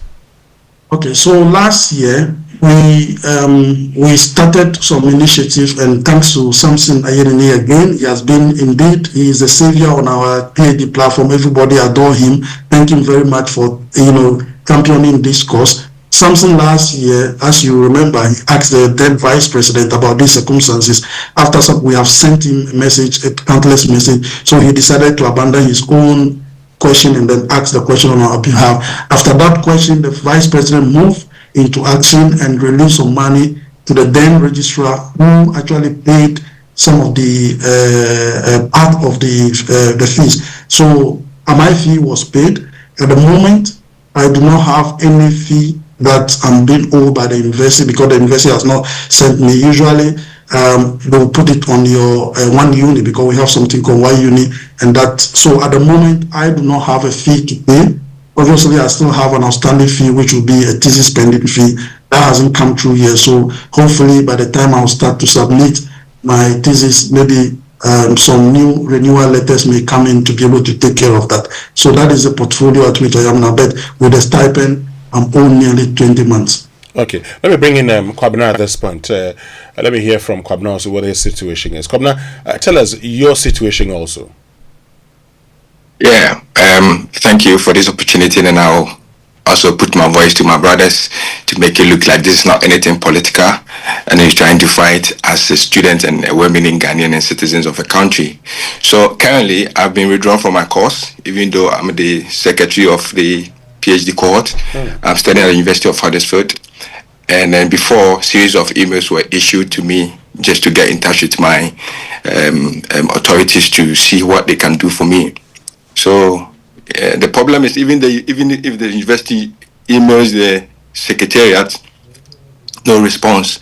So before it got to this point, they issued the invoice in my name to pay, and then they issued me a letter from the debt collectors to chase me for it. But I told them I came to the school with a scholarship, so I have no money to pay as at this point. Before the withdrawal letter came, I was supposed to go for a sustainable ecological engineering design for society conference. But when the letter came, I was blocked out. But through my supervisor's ability, I managed to submit my paper and did my presentation online, which at the end of the day, I won the best paper for the category of traditional sustainability with a certificate to that. So at the minute, I've been withdrawn from my course, and I'm owed about 19 months of stipend, and it goes across a lot of people. With the data we are gathering and working now, we've got about 83 students as it stands now, and about 9 of them has been withdrawn. And for me personally, I've got 21 days from the letter. I have 60 days to leave the country, and it's in the 21st day. I've got only 21 days more for that to expire. And I've got colleagues who are in a similar situation as well. Some has even gone to the point that the UKV has curtailed their visa. And if everything goes on right, we have to reapply for them to get another visa to get their studentship back. So that is the situation on the ground now. There are a lot of issues happening for some of us. Like Bansa said, we've got our way to manage in the country. So even if in this situation my fees are paid for me to get back on the course, and so subsequently my stipends are paid, it will be better for me. I'm old, I've been given a withdrawal letter, and I'm no more a student as it stands now. Now, your fees, help us understand your tuition fees. How many years tuition fees do you owe? So currently I'm in my second year, which I've finished with my progression to go to my third year. But because of that, my second year fees has not been paid. And then I must say that even in my first year, I got a withdrawal letter. And then when the money was released after the vice president issue, I had to go back through protocol to be restored back to the school. And I'm in my situation again this time. So I've been owed for my second year and my third year going into it. So for 2 academic years, I've not been paid school fees. Now, you met the registrar of the scholarship secretariat, Alex Kwekwa. Yeah. When you met him, what did he tell you? So when he came around, a lot of people were much into this stipend issue. But what he said was that if anybody has got questions for stipend, they should put it on hold now, because he cannot promise us that by the end of May, portion of the monies will be paid. But it's in July now, and ever since he came to UK and flew back to Ghana, we've not had any form of communication from him or the secretariat again. And one of the most disheartening thing is that the authorities in the High Commission in London, even if you email them, call them, you don't get any response. And that is the most difficult thing. I find it difficult understanding that you are, say, a liaison officer between the country and the students here, and even the students get in touch with you, no response. And in my case, the school wanted just an email from the secretariat just to say that, yeah, they are aware. I explained to them that there's been a change of government, so it will take a bit of time for that to go through. But they emailed them several times and no response. Hold on. And based on that... Hold on. The school emailed the scholarship secretariat. Yes, several times. Several times. They did not respond. Several times, no response. And based on that, they issued me a withdrawal letter, which I shared with Samson the last time. And it's been 3 months now. I've not been doing anything. But thanks to my supervisor, he engages me. And I'm still taking my data and doing other stuff. So if everything goes back on, I will not be behind. So, I mean, personally, have you heard anything from any person at the scholarship secretariat? No. The only thing we heard was in 2nd May when the registrar came here and assured us that he will get back to the schools and also make sure he pays some of our stipends for us. Apart from that, no. Even when we took over the executives, the position, we try engaging the secretariat in so many ways, but only God knows when they will get back to us. Now, you say you've been issued a withdrawal letter. You have 21 days to leave the country. Yes. Do you have can you even afford your tickets back into the country? I keep telling people, maybe unless Interpol comes to pick me, I don't have anything. I don't have anything to pay my ticket, because I was working as a duty manager for a hospital, But because of the 20 hours, I was forced to withdraw or resign from work just to concentrate and just to follow and be in line with the regulations of a student visa. So I now work for 20 hours, and sometimes for the 20 hours contract in a week, even to get the full 20 hours is difficult, because nobody will employ you just to work 20 hours and get another person to come and work for the other hours. So they tend to get people to work full time rather than giving the 20 hours. And now with the new immigration routes and regulations that they brought in, it makes things very difficult for us. Well, stay with us. Prince Abansa and Albert Kwabinadase, who are students, Ghanaian students based in the UK, and they've been telling us their situation. Unfortunately, their fees. Their owed stipends, and in the case of Albert Kwabinadase, he's been withdrawn from the university, and he's just been telling us that he doesn't even have money to buy a ticket back home. That's less than 3 weeks to Yes, come home. he has just 21 days to leave the United Kingdom. Stay with us. When we return after these messages, we're going to find out what they want done for them under the circumstance here on the Super Morning Show. We'll be right back. More Cerelac for your city, more goodness for your baby. What are we talking about? The new 300-gram Cerelac wheat pouch is the same great Cerelac you love, now in a convenient 300-gram pouch for easy refilling of your Cerelac tin. Get the new 300-gram Cerelac wheat pouch today to refill, save, and smile. More goodness, less cost. Cerelac, care for them, count on us. This advert is FDA approved. Are you 16 to 27 years old? Employers aren't just after degrees anymore. Stay relevant. Apply to DTI, Ghana's top TVET institution. We offer cutting-edge programs like precision welding and fabrication, design innovation and entrepreneurship, with hands-on training to prepare you for real-world challenges. Join us and succeed in industries like manufacturing, construction, and technology. At DTI, you'll learn by doing in a supportive environment. Be inspired by success stories of TVET graduates thriving in diverse fields. Visit dtiafrica.com or call 054-169-3534. Pick up admissions forms at our campus in Mimpasem, East Legon. DTI, wired for jobs.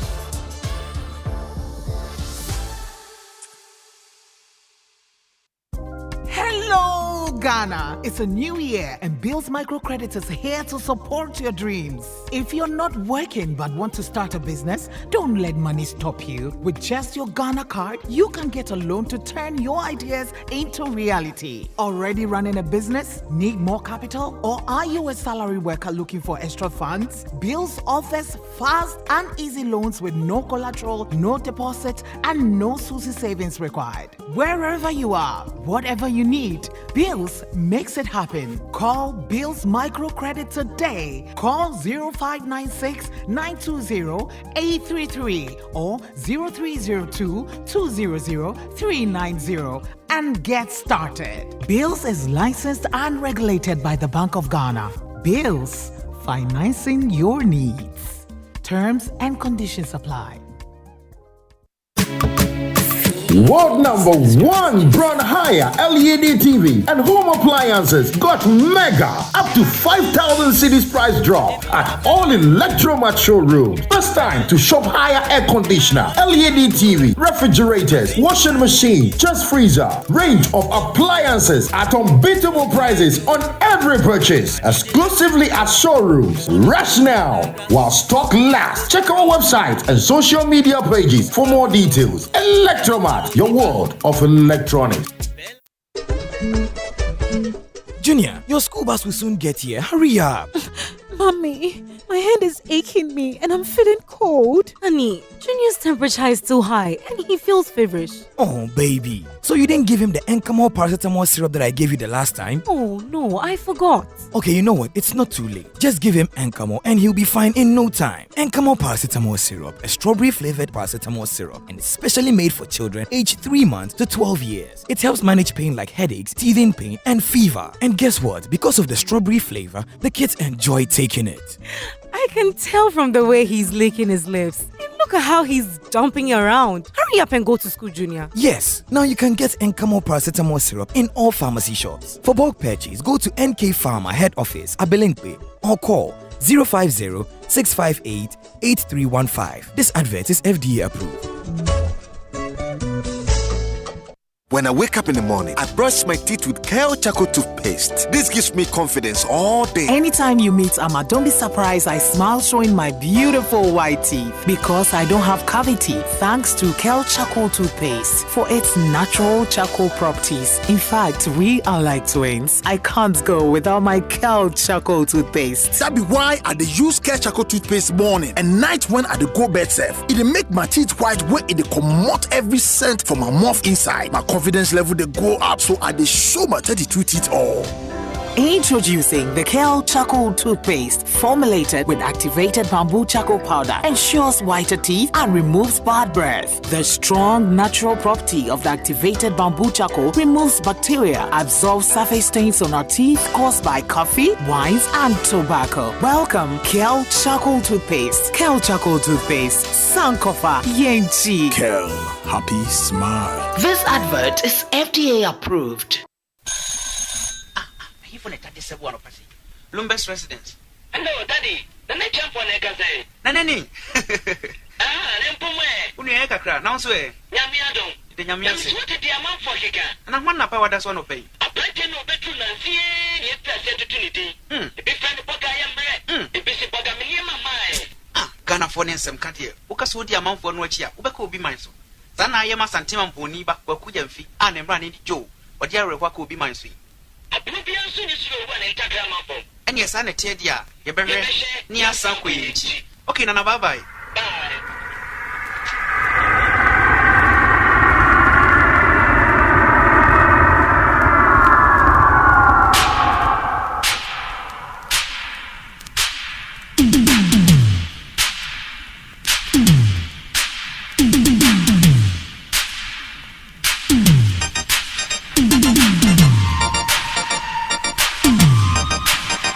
In your cup. Enjoy on the set. The Super Morning Show is always the best bet on Joy 99.7 FM.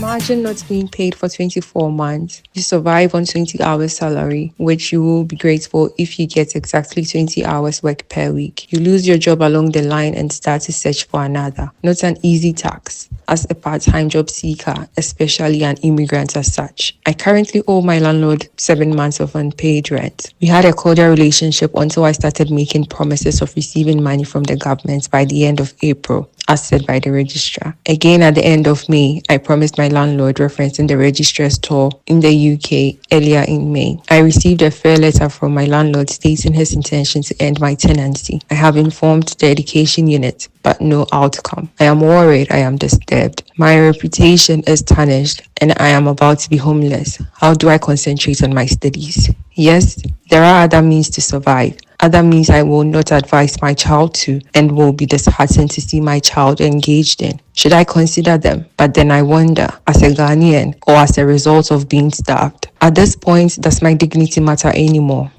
But I remember I'm the future of my motherland. Mr. President, please come to our aid.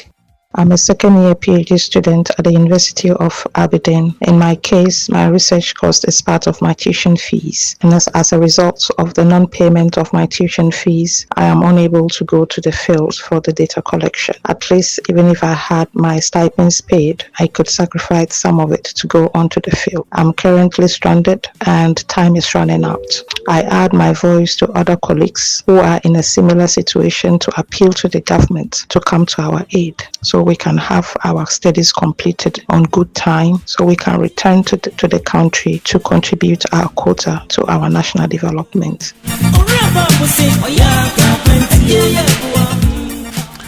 The sad situation of Ghanaians who are on scholarships to study in foreign countries, in other countries. Unfortunately, they are facing withdrawal. Their status as students have been withdrawn. Some of them have had their status withdrawn as students. Others have not been paid their stipends for more than 20 months. How do we expect these ones to study, complete their courses, and return to Ghana? It's a conversation we're having here on the Super Morning Show. And this morning we're joined by Prince Bansa, who is President, PhD Cohorts UK at the University of Lincoln. He's reading a PhD in social policy, focusing on the artisanal and small-scale gold mining sector. And then Albert Kwabena is Secretary, PhD Cohort Group in the UK at the University of Huddersfield. And he's just told us how his studentship has been withdrawn. I mean, he's been withdrawn as a student. He's studying a PhD in facilities management, focusing on architecture and the built environment. We're going to go back to them shortly. But first, thinking of going solar? Want to keep your lights on even when the grid goes off? It's time to power your life the smart way with Optima Solar Systems, your trusted experts in solar energy solutions. From solar panel installations to lithium battery systems, solar water heaters, solar water pumps, and even solar-powered CCTV, Optima Solar has you covered with reliable, eco-friendly technology built for Ghanaian living. And here's the best part: we don't just install and disappear. Optima Solar provides ongoing maintenance and repair, so your system runs smoothly all year round. And that is not all. They offer comprehensive solar insurance against theft, fire, food, and other perils. They have flexible payment plans which is subject to status. So whether it's your home, farm, or business, reduce your electricity bills, increase your energy independence, and make a positive impact on the environment. Call them now on 0303-960-134 or 0505-023472. Visit them on their website, optimasolarsystems.com. Follow them on Instagram and Facebook at Optima Solar GH. Optima Solar Systems, the future is bright, the future is solar. Now, if you're a graduate from the University Polytechnic College of Education, Nursing, Midwifery College, or you've completed your senior high school, and you're looking for an opportunity to study your dream course abroad, you can study in countries like Australia, Canada, UK, US, Ireland, New Zealand, and many more. Now, these countries have excellent reputation in teaching and research. You can work part-time to support your studies and get up to 4-year post-study work visa when you've completed successfully. Now, applications for September 2025 is ongoing, so talk to Astrolinks today to get information about admissions, scholarship opportunities, as well as how to secure your study visa.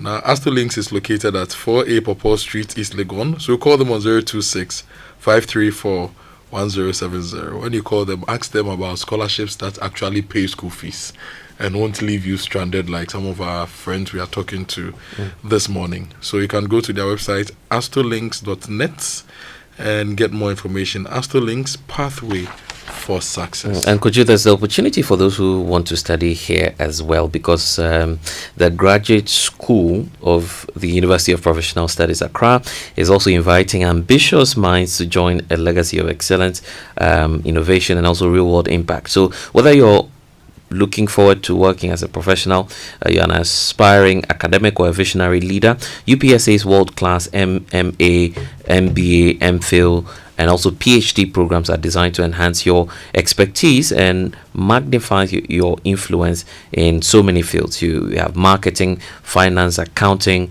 auditing, insurance, law, IT, you name them. So just 5 reasons why you may want to consider UPSA. They offer flexible learning options that accommodate your busy schedule. Then you develop industry relevant skills after your training. The focus is on research driven excellence at UPSA, which is aimed at shaping policy, strategy, and also building knowledge. Then you'd learn from the best faculty, and you'd also gain the opportunity to join a powerful network of professionals and alumni driving change. So at UPSA, you just don't get education, they transform professionals into leaders who redefine industries, influence policy, and also generate measurable change. So if you want to learn more, upsa.edu.gh is that website to visit, or you can call 0303 958 571.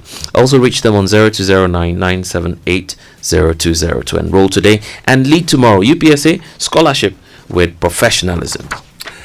Great. So let's get back to Prince Bansa, who is President PhD Cohorts UK at the University of Lincoln, studying for a PhD in social policy with a focus on artisanal and small-scale gold mining sector, and Albert Kwabena Adesai, who is Secretary PhD Cohort Group UK at the University of Huddersfield. Now, he's been withdrawn by the university, and he has 21 days to leave the country, actually. He's studying for a PhD in facilities management, focusing on architecture and the built environment.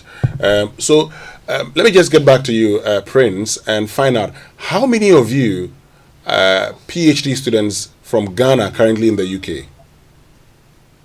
Okay, so in the past we have not had proper record as to how many people has been given a scholarship to study PhD, but we have a PhD a group chat which has almost about 147 individuals on it, including some of the representatives from the High Commission and the liaison officer. Some of them are no longer on the platform, but recently we have taken the effort to really sanitize the numbers. So right now we have about 82 of our colleagues that we know for sure that has been owed in one way or the other and who have been sponsored. So we are working with that number at the moment. That's 82. And how about, do you know the number of those on other graduate programs, saying on a master's program? Yes, so because they also have their different platforms, it's very difficult for us to be able to tell, but we have been in touch with so many of them. They have called us, they've shared their situations with us. We know all that is happening. And as I said, because I'm also the ISA president for my school, I'm in touch with some of them, so I know what is happening, even including some of them who have completed the year. Last year, there's a gentleman who finished his master's degree here in the UK in my school. He couldn't graduate, and his visa has run out a day before. I have to come in to pull some string and get to the university before they were able to issue some letter for him to reapply to be able to have his stay, and then also wait for the government to pay his fees to graduate. So it is a very widespread situation that is affecting almost everyone that is being sponsored by the Ghana Scholarship Secretariat. Unfortunately, very funny enough, this scholarship scheme actually happened to fall under the office of the president in the past. And yet, the GET Fund and that of the GMPC, they don't seem to have that much of a difficulty like the way the Ghana Scholarship Secretariat, which is rather under the office of the president, seems to have. And so our plea is that we know that this is one of the liabilities that have been inherited by this current president. And we know the creation, this is not their creation, but government is obviously in a continuum. We are pleading that the situation is fluid. It is extremely, very, very, very fluid, and something needs to be done as quickly as possible. The research has to start with the Ghana Scholarship Secretariat. How do we do that? At least if you are owing students, you pay the students, and then you know that you don't have any debt with the student. As for the schools, you can always negotiate with them. The problem here, at the heart of the problem, is that there's appear to be non-engagement and also the contradictions. Because if the registrar was here and met the schools, and yet the schools still proceed to issue, like Birmingham, for instance, I know 6 students currently who have been withdrawn, and they have got just about 2 weeks to have their visas revoked and probably leave. One of them is even my vice president. Last year, he was in the same situation. We have to pull string around when the former vice president intervened and then the release of money. And this situation continued to be cyclical. And the universities have realized that anytime they withdraw the students, the government act to pay something. So they'll keep doing it. They are not stupid because they know that, if we withdraw them, the government will move around to do something. So I don't understand why the registrar can have an agreement with these institutions, but the institutions still continue. Maybe perhaps we must also look at the conversation we have in the media there, say one thing here and say another thing here. It compounds the problem. So all we are saying is that, Mr. President, this is not your creation. The government is continuing. Please come to the aid of us. Come to the aid of the student. A lot more of the students are in very depressive state. At least if for nothing at all, for the PhDs, we can't do anything apart from 24 hours being on our computer, trying to solve problems. You'll be fascinated if you interview each of these 82 PhD students. You'll be fascinated by the kind of research areas they are concentrating in. And that will go a long way to resolve some of the challenges, the myriad of challenges that Ghana is actually being faced. And so we are pleading with the government that it should come immediately and then reset this process, and then we can begin from a very fresh note. Great. Albert, on your part, finally, what do you want the government, particularly the president, to do for you? Yes, so we as citizens of Ghana would plead with him, since he is a listening president, to come in our aid and to make sure the investment that the government has already invested in us 2-3 years wouldn't be in vain. So in my case, if I'm to come to Ghana and I couldn't continue, it's a matter of wasting 3 years on this course without getting any certificate for me. And then the government too have paid a lot of money for me in my first year, and it has gone down the drain in vain. So it will be very sad to start something that you cannot finish. So we are pleading that we believe that he's a listening president, and he will come to our aid and make sure everything, especially our fees, are paid so that we get a status and go ahead to pay our stipend to make things easy for us. I'll go back to the number that you asked, my president. So with the 82 students that we're working with the PhD now, the records I have, which I'm privy to have, we've got, out of the 82, we've got 11 people being withdrawn, including me. 13 being suspended. Suspension means they've not received the withdrawal letter, but the school has gone to a certain stage that they are issuing their fees or their invoices in their name for them to be paid by themselves. And as such, they've blocked them access to their library and other educational materials. And others have completed and cannot graduate. So yesterday I received an email from some master students in University of Bradford. If you want me to read it, I can read it briefly for you. Yes, read it briefly. So it says, Dear Albert, I'm writing on behalf of myself and fellow students regarding the unresolved fee payment issue discussed on your meeting and on the 2nd of May. During this meeting, the registrar assured us that all stipend issues would be deferred and would receive payment by the end of May. The deadline has now passed without resolution. My current impact, my financial fee and hardship on me. Some of my colleagues has been suspended. Others are in the situation of which are deteriorating, which students are being evicted and forced to share accommodations with other colleagues. Our request is for the president to process this promised payment, provide a clear timeline for resolution, and support students currently facing suspension and housing issues. We trust this matter will be received urgently and given a serious impact on academic progress. We wish you well in your discussions with the registrar and the authorities. So that is the message I received from these guys from the University of Bradford, which I've read over to you. And there are well-meaning Ghanaians, people, students out there who are trying to get in touch with us through this means. We believe that it's a common cause that we are all championing to make sure everybody gets a fair treatment and make sure whatever we are sent here to come and do, we'll finish it and get back to the country to support them. So, Albert, tell me, currently, how much fees do you owe?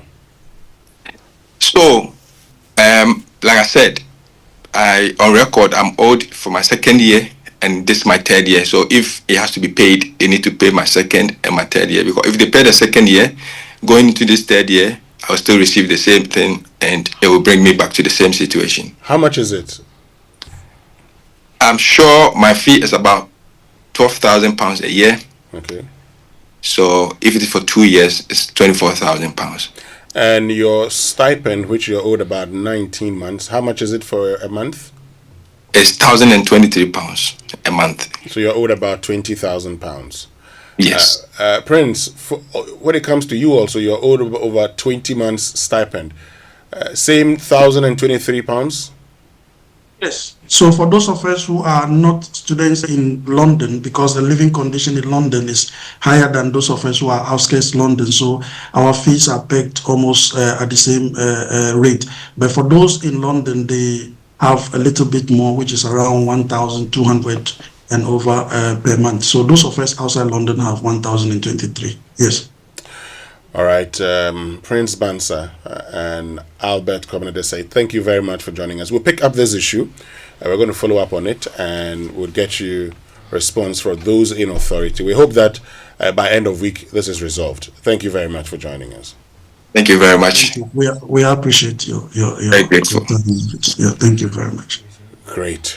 So that's Prince Bansa and Albert Kobina say, both in the United Kingdom pursuing PhD programs, but as you heard, in the case of Albert, he has been withdrawn from the University of Huddersfield because his fees haven't been paid.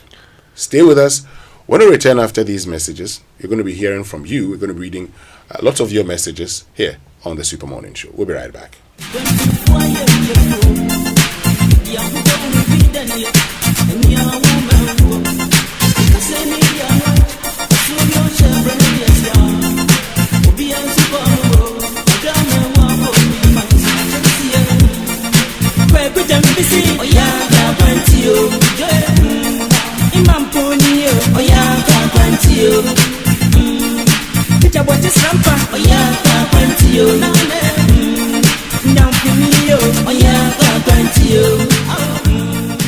For 11 years, we've taken you beyond borders. For 11 years, we've delivered memorable travel experiences. Now, it's time to see more and feel more with Adansi Travels at 12. 12 times the fun, 12 times the excitement. This August, explore the best of Europe, the UK, Dubai, Turkey, Singapore, Malaysia, Johannesburg, and beyond. With a team dedicated to your travel dreams, every journey is carefully crafted to leave you with unforgettable memories. Your journey with Adansi Travels is more than a trip. It's your chance to see more, feel more, and discover the world in a whole new way. Don't just stamp your passport, stamp it with incredible experiences. Call 0595 500 817 or 0531 008 550 or visit AdansiTravels.com to book your spot. Adansi at 12. See more, feel more. Welcome to Spintex Plaza, where living and working blend seamlessly. Spintex Plaza, the place to be. Furnished apartments feel so free. Imagine coming home to a luxurious furnished apartment with everything you need. Rooftop pool, swim under the sky. Rooftop bar where the good times fly. Rooftop gym, get fit and strong. It's Spintex Plaza, you can't go wrong. Spintex Plaza, your home, your work, your lifestyle. Come see us today or call us on 0241 327 363. www.spintexplaza.net. Building or renovating? Look no further. At Interface Limited, we have everything you need to create stunning spaces. Transform your interiors with our top quality plasterboards, acoustic ceilings, and cement boards. Step into style with our exquisite laminate and engineered floors. And for your data centers, durable raised access floors. Elevate your outdoor spaces with our WPC decking and fencing. Protect your home with our beautiful and reliable roof shingles, insulation, canopies, and PVC fascia boards. Add a touch of elegance with our beautiful POP cornice roses and roses. Quality, affordability, and style all in one place. Building a better Ghana, one space at a time. Visit www.interfacelimited.net or call 0274 999 999. Looking for a university that sets you apart? Academic City University offers world-class undergraduate programs in engineering, business, informatics, and communication arts. And that's not all. We now offer master's degrees in data science and cybersecurity designed to meet today's global tech demands. Learn with purpose and lead with impact on a modern campus with hands-on learning and international faculty. With over 15 student ventures created and graduates placed in top roles both in Ghana and abroad, Academic City University is where future leaders are made. Call now on 054-824-3844. That's 054-824-3844. Academic City University, educating future-ready leaders. Samsung Kick-Up promo is here. The more the city appreciates, the more we reduce the prices. Double price drop on Samsung LED FHD Smart TVs, UHD Smart 4K TVs, QLED Flat 4K, QLED 8K Neo TVs, and OLED TVs. Deal breaker alert! Buy Samsung OLED 65, 77, or 83 inches and get a free projector plus a whooping discount. Samsung Duracool top and bottom mounted fridge at amazing deals that you don't want to miss. Buy a Samsung 1.5, 2.0 or 2.5 R40 inverter AC and get a free Wi-Fi breaker. Buy bespoke 4-door refrigerator and get a free glass panel. Buy 7 kg, 8 kg and 13 kg Samsung front and top load washing machines for exciting discounts that will make you smile. Rush to Electoral showrooms and authorized dealers across Ghana. Call 050-315-9739. Samsung Kickoff promo. It's a goal for savings. Do you want to study abroad? I present to you Astolinks International. They give professional advice on study visas to the USA, UK, Canada, Australia, New Zealand, Ireland, and other European nations. They also advise on visa applications, general travel, and other immigration services. Call them on 0537 152 118 or visit them at 4A Pawpaw Street in East Legon. For more information, check out astolinks.net. Astolinks, pathway for success.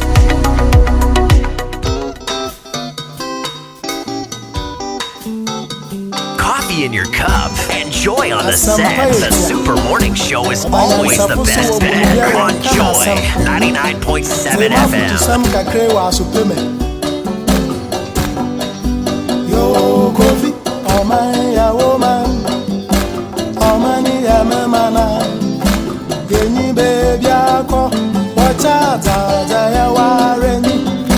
One some, one nipa, as I dip of you, Yamo Yambera, oh my woman, oh my mana. Chata, Yamana Renya, one so, one in Yipa, so I wanna be Gamo Yambera, if you had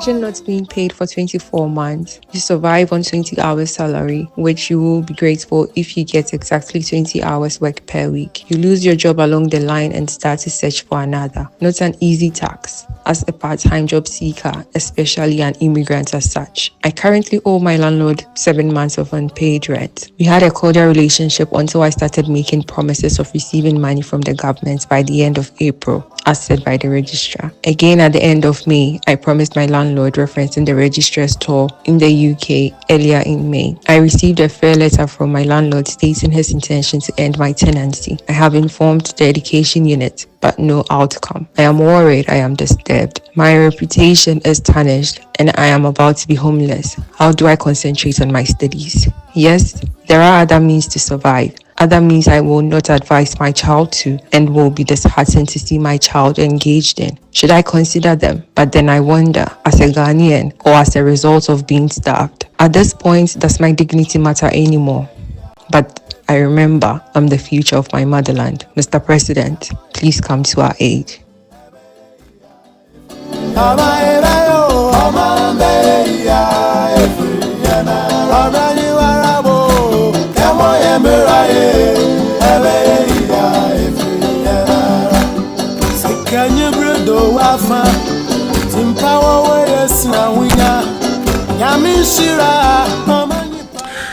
So what do we do for our fellow Ghanaians in the United Kingdom on scholarship, but unfortunately owing? Some have been withdrawn from the university. Others are owed 20 months of stipends. In fact, they're being evicted from their residential facilities. Share your thoughts with us this morning. Get on to X, use the hashtag JoySMS, and then on WhatsApp 05511119997. We're reading a lot of your messages shortly. But first, Ghana, get ready because something big is coming. The African Institute for Mathematical Science, AIMS Ghana, is bringing the world to Accra for the AIMS Quantum Science and Technology Global Education event. It's happening from the 8th of July to the 11th of July, so it starts tomorrow. And activities include Africa's first ever quantum hackathon, that's the Quantathon, an exclusive quantum education workshop. It's on Friday, the 11th of July 2025 at 2 p.m. AIMS Ghana will host the world-renowned quantum scientist Professor Jonathan Oppenheim for a free public lecture at the City Conference Center, University of Ghana. Call 0243-317-275 today to partner or book your seat for the public lecture. The AIMS Quantum Science and Technology Education Global Event is brought to you by AIMS Ghana and Quantum Leap Africa in partnership with the Open Quantum Institute, Google, the Ministry of Environment, Science, Technology, and the Ministry of Education. You know, whenever I hear anything physics, it makes me ask these questions. When will Ghana go to space, for example? And if we manage to get to space, what will we call our spacemen? Americans call theirs astronauts, Russians call theirs cosmonauts, right? Or we call Ghanaian space men and women. You're not ready to go to space. Ghana nuts, ground nuts. You're not ready to go to space. Relax. Yeah, but we have very sharp scientists, and we've had very, very sharp scientists who could easily have gotten us to space. Professor Lotte, Dr. Datse, all these sharp scientists. We need to talk about it, though. We will. We need to explore. Anyway, let me tell you about something that is available that you can take advantage of. That is Drive EVGH. They are not just selling electric cars, they are launching a movement. All electric, all style, zero fuel, zero noise. Cut your transport cost by up to 70%. No more oil changes, no more engine repairs, no more long queues at gas stations. You drive now, you pay later, no deposit, no excuses. It's from Drive EG for you, and thanks to the amazing bank partners, you get instant approval, great interest rates, and super flexible terms. So if you want that luxury electric vehicle today, it's yours today, yes. And when it's time to recharge, they've got you covered with X-Charge EV. They are blazing fast smart charging network, fully self-serve, app-enabled, and is growing fast across Ghana. So whether you're a smart driver, a forward-thinking business, or someone chasing sustainability goals and SDG success, this is your moment. So are you ready to ride the revolution? I say I am, and I know you are too. So talk to Drive EVGH, Ghana's #1 electric car company, on 059-979-9191 or 053-892-2722. Drive EVGH, drive into a sustainable future. So, Kingdom Books and Stationery Limited, your #1 supplier of quality office essentials, equipment, and also furniture at affordable prices, is introducing an online store for your shopping convenience. So, this will now mean that you can simply log on to kingdomstoreonline.com without physically coming to any of the branches near you. It's hassle-free. They will arrange for delivery to your homes and offices within a reasonable time. So, Kingdom Books is also offering delivery within Accra and Tema, and they accept payments via Momo across all networks. Terms and conditions do apply. At Kingdom, quality and affordability is the hallmark. Okay, so let's read some of the messages that have come to us this morning. Emmanuel J. Bekun says, disheartening voices on the Joy SMS this morning. How the scholarship mess happened under a free senior high school government is mind-boggling, and how the plight of our vulnerable citizens abroad continue to be ignored under a no-fee stress government is even more ironic. we need to find a solution to this. Joe in Krupon says, "Good morning, Winston and team.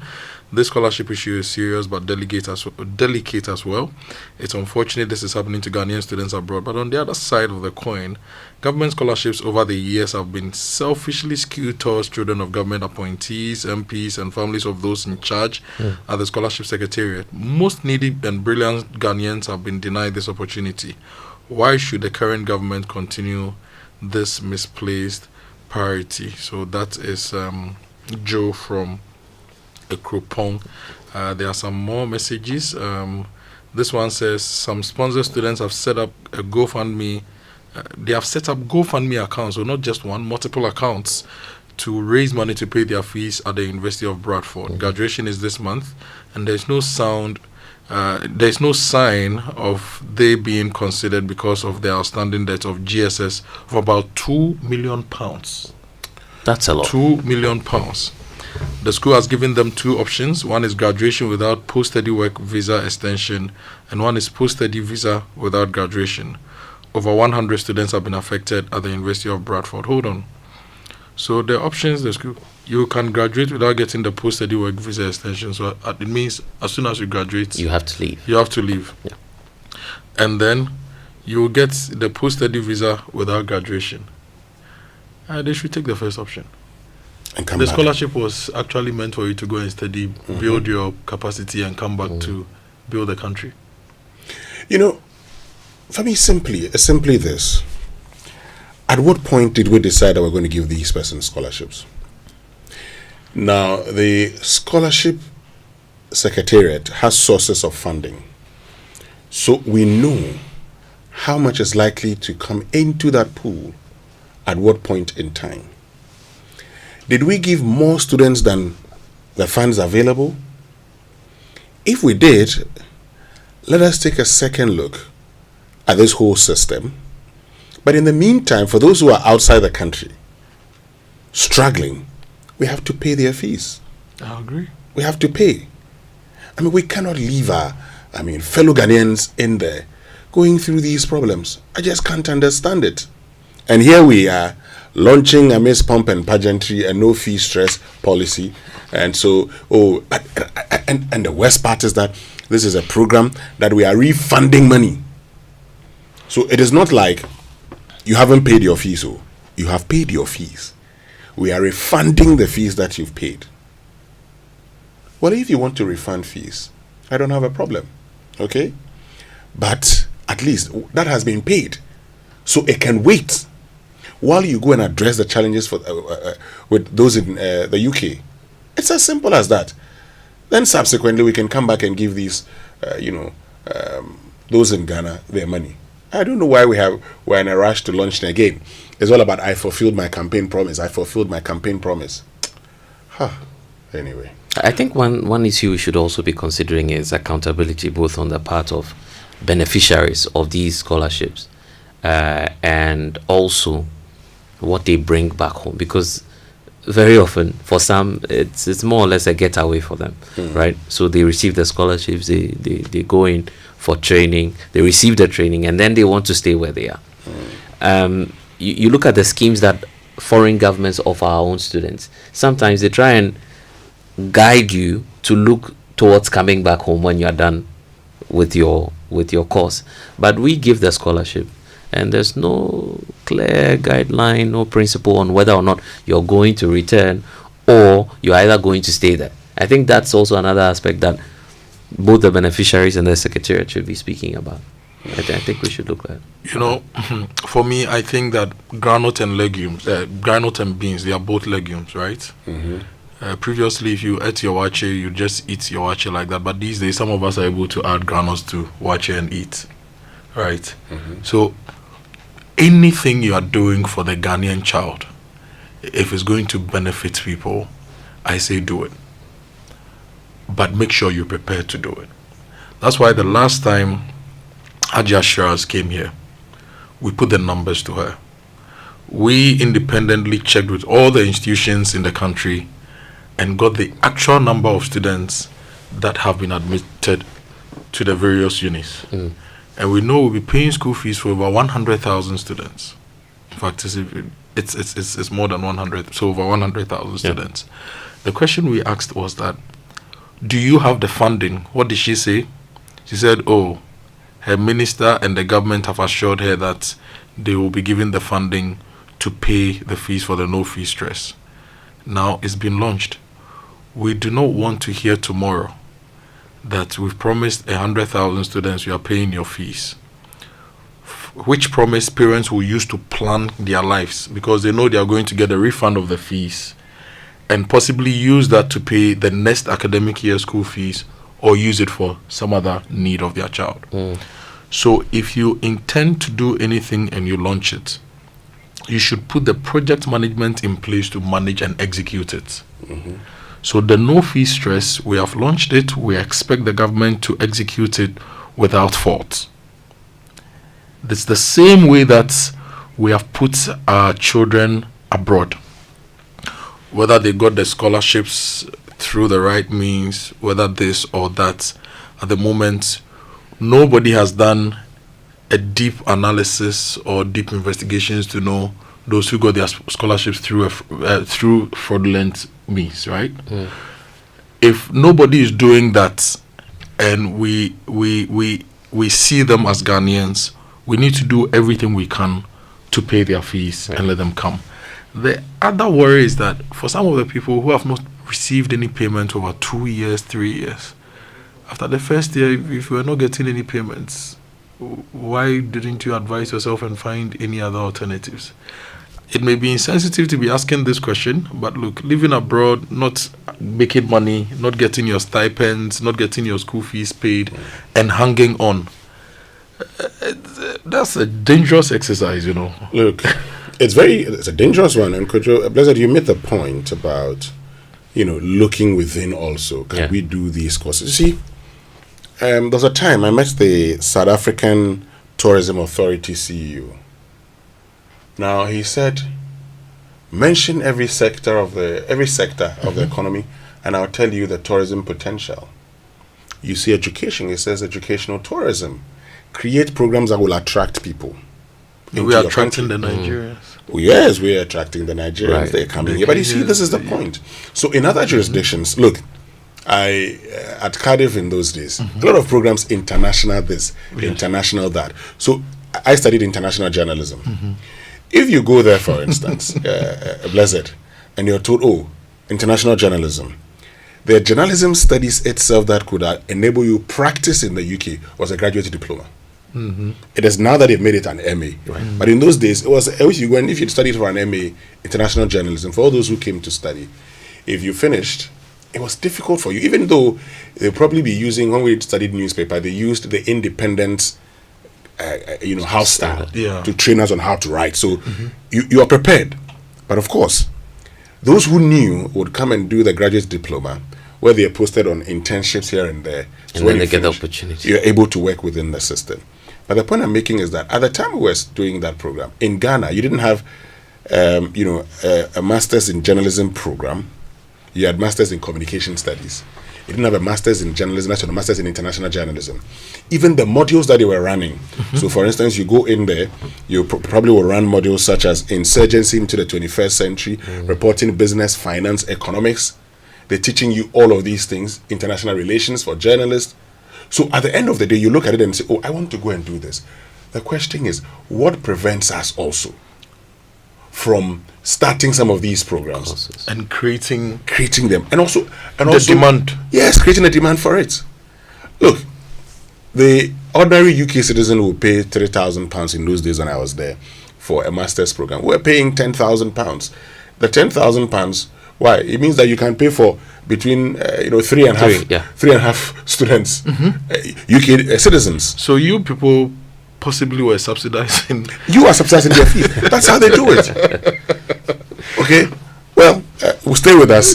When we return, we'll do more of your messages here on the Super Morning Show. Electoral and CD are picky, meaning another gargantuan price drop on top of all our existing discounts on Samsung, TCL, Media, and Nasco Electronics. This not double promotion against the dollar. Soskets! The minute the city appreciates with even a single digit, we continue to reduce prices. If the dollar drops today, we will reduce again today. Rush to our showrooms and authorized resellers across Ghana and pick your picky appliances now. Call 050-315-9739 for further information. Electroland, home of luxury and affordable appliances. FPAC is effective for headaches and relieves the symptoms of flu, colds, and catarrh. FPAC blows away the pain associated with sore throats. During and after a hard day's work, FPAC relieves you of body pains. After the day's sports workout, FPAC helps the body to control the aching muscles. FPAC is effective against feverishness. FPAC reduces body temperature associated with malaria and other fevers. FPAC is effective against rheumatic pains. You can find FPAC in all pharmacy and chemical seller shops throughout the country. FPAC is not recommended for children less than 16 years of age, ulcer and asthmatic patients, pregnant and lactating mothers. If symptoms persist for more than 2 days, consult your doctor.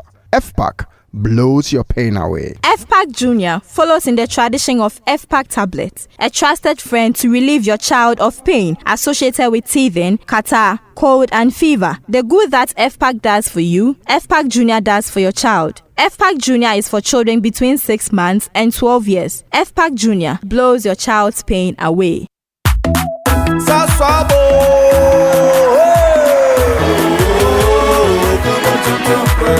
Sasso, si come tonton preko. Sasso, si come tonton preko. Edwana drami ne buseshe. Ye hakesia ne malaria. Minya me kone me sasso spray. Every mosquito study run away. Tonton preko. Sasso, mi se come tonton preko. Come tonton preko. Sasso, come tonton preko. Nani shamne die e demo strongko. This advert is FDA approved.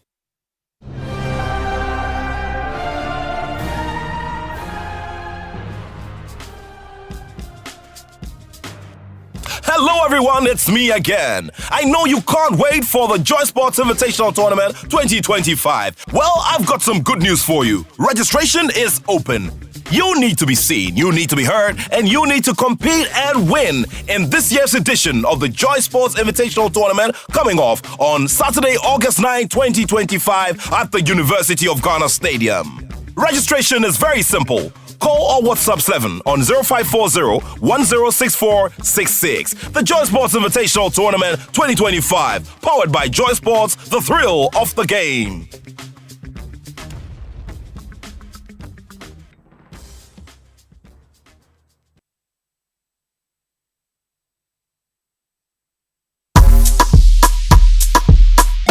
Coffee in your cup. Enjoy on the set. The Super Morning Show is always the best bet on Joy 99.7 FM. Right, so live here on the Super Morning Show on Joy 99.7 FM. And you know what, boss lady? Yes, you, the go-getter, the planner, the do-it-all woman building her business one bold step at a time. MTN sees you, and we're cheering you on every step of the way. So, and that's why we've created MTN Ejumapa just for you. You know, it's more than a bundle. It's your new business bestie with special data and core bundles.